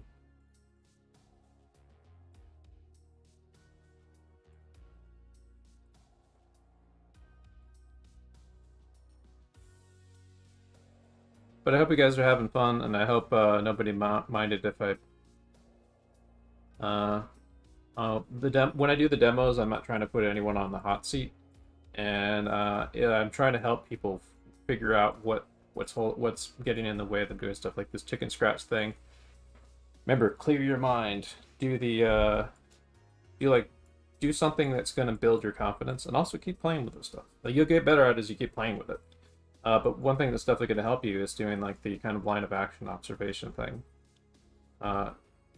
Alex Wu's figure drawing class on schoolism, really helpful, because that's literally what I'm showing you here with that. It opened my third eye so much to gesture doing that with him, doing like that, the video course on schoolism with that. Yeah, these are fun. I mean, just have fun with it. Like you can use this guy to copy existing poses. You can like use it to invent things. You can draw people you see around you. Just play with it. Just have fun, because you're going to be using this guy or something like him to animate with. And the more fluent you get with using this something like this, the more you can concentrate on the action and the posing and the movement when you're animating. So yeah, I'm going to try to make a little personal warm-up project tomorrow to get a clean-lined, better drawn, thought-out version of this dude. So,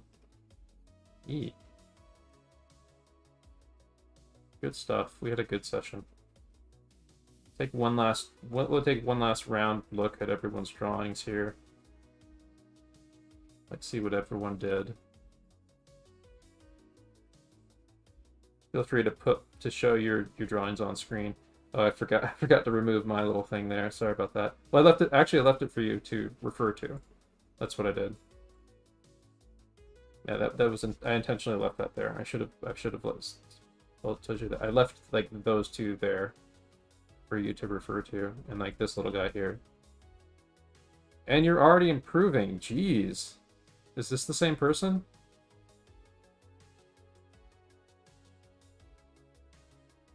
That is an improvement. That is an immediate improvement. Holy crap. I actually did a teaching. I did a teach thing or whatever. But let me take a look, and you posted an image of that earlier.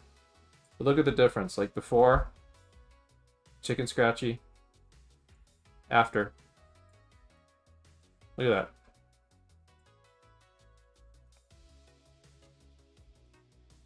I think the next step is like, keep playing with this, keep having fun with this and stuff.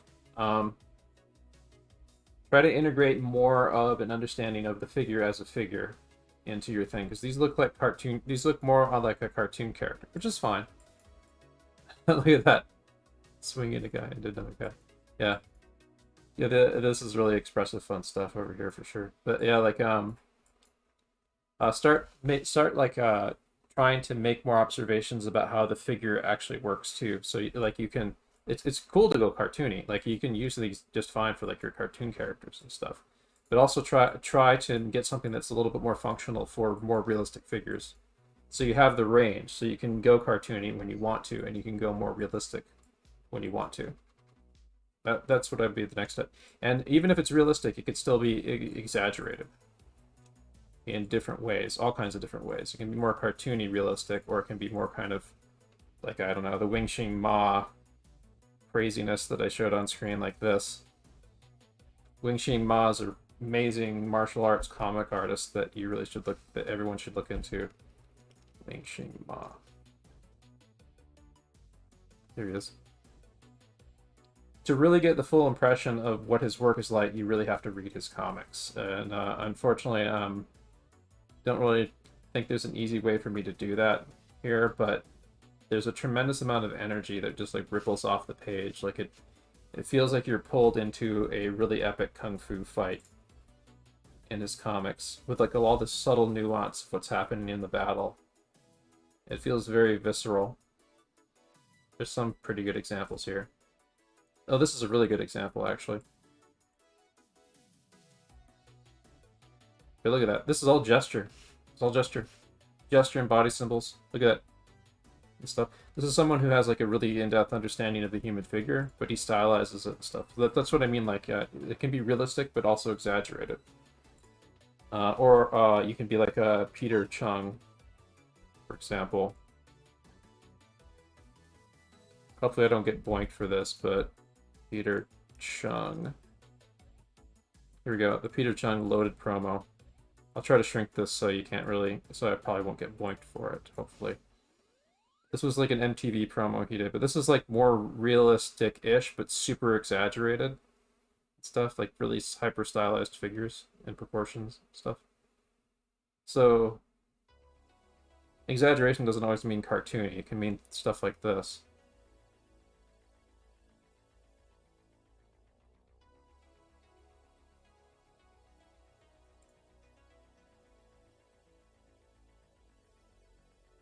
Or that, yeah. Did you view my art? Or maybe later? We'll do it another time. Alright. I'll take a peek, though. I think you're improving a little bit, but again, I think you need to do what the critique I gave that one person tonight, of try to just do line of action. Try to like pare it down to line of action. Try to describe things in as simple, clean line as you can. So you really need to get line control right now. Your figures are pretty scribbly, right? Are still pretty scribbly and chicken scratchy. Like I want to see you pull complete strokes and have more control over your line. So keep trying to exercise that. Try to look to people in the class that pulled it off pretty well. Like let me see. I can go through. Well, you can look at some of my stuff that I posted. That's stuff with this figure here are pretty good examples. Like but let's see. Shit, where'd my drawing space go?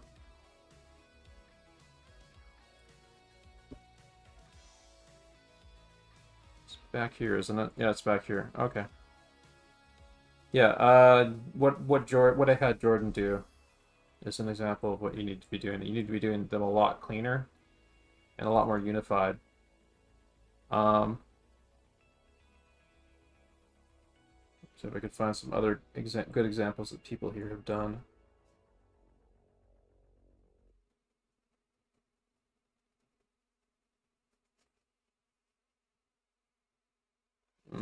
Not this. This one's a little bit too sketchy. There's some good energy in these, though. Don't get me wrong. But it's a little bit too sketchy for what I'm talking about.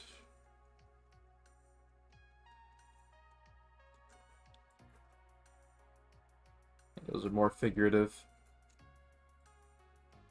Yeah. Anyway, just try to like do like really clean line of action type stuff, I would say. Try to like reduce the amount of information you have to practice when you're doing your figure drawing, because you really need to get line control and your observation under your belt. Also, I told you before, you should really visit and do the lessons on Drawbox, because that'll help you a lot at your stage. Because it's really important that you get control on of your hand and eye early on So definitely go into Dropbox and do the lessons there, starting with lesson 0 stuff if you haven't already. Anyway.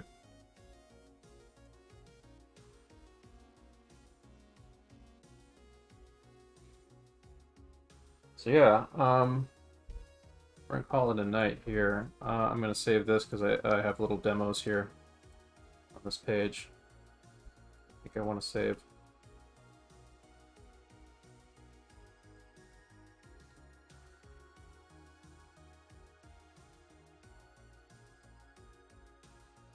There we go. So we're good to go. I'll see you guys next Wednesday. Oh, we're gonna raid. We're gonna raid. Don't leave yet. We're gonna raid. We're gonna raid someone. Okay. I'm gonna have you raid an artist because like anyone here who is fired and juiced up about doing art, a good transition to go into checking out another artist. So let's see if anyone that I know is online that we can raid, and then we'll raid them. Or someone I don't know but who looks really interesting to raid.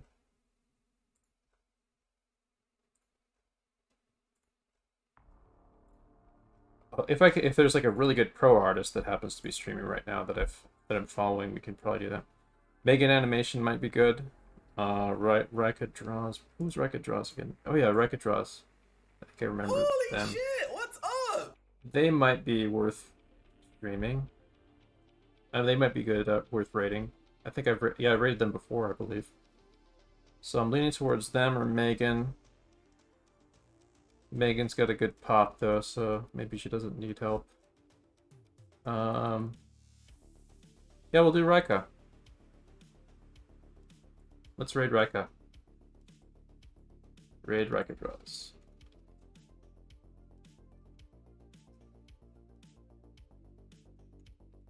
Cool, we got 40 people. Well, 35 people now. Let's see, 31, 32, 33, 32, 33 viewers ready to raid. Okay, goody. I think we're good to go at 34. Come on, let's see if we can get to 35. Oh. I think, do you have to hit like a confirm raid button or something? I think that's close enough though. We got 34 people. I'm not gonna mess around any longer. Feel free to keep using Magma Studio to doodle and sketch and stuff. You can create your, if you like drawing in Magma Studio, we're going to be using it as a tool an awful lot. Feel free to create your own file, your own file by yourself to mess with the tools by yourself if you like. Or you know what? In my Discord right here, if you want to stick around during the class, feel free to stay in the drawing corner here. And if you want to draw together somewhere, you can post Magma Studio links in here and stuff. I do encourage people to continue to use my drawing corner in my Discord, even when I'm not around, to practice and vibe and study. And we do have a rhythm bot right here that you can use to put on jams and whatever. So now we are going to raid.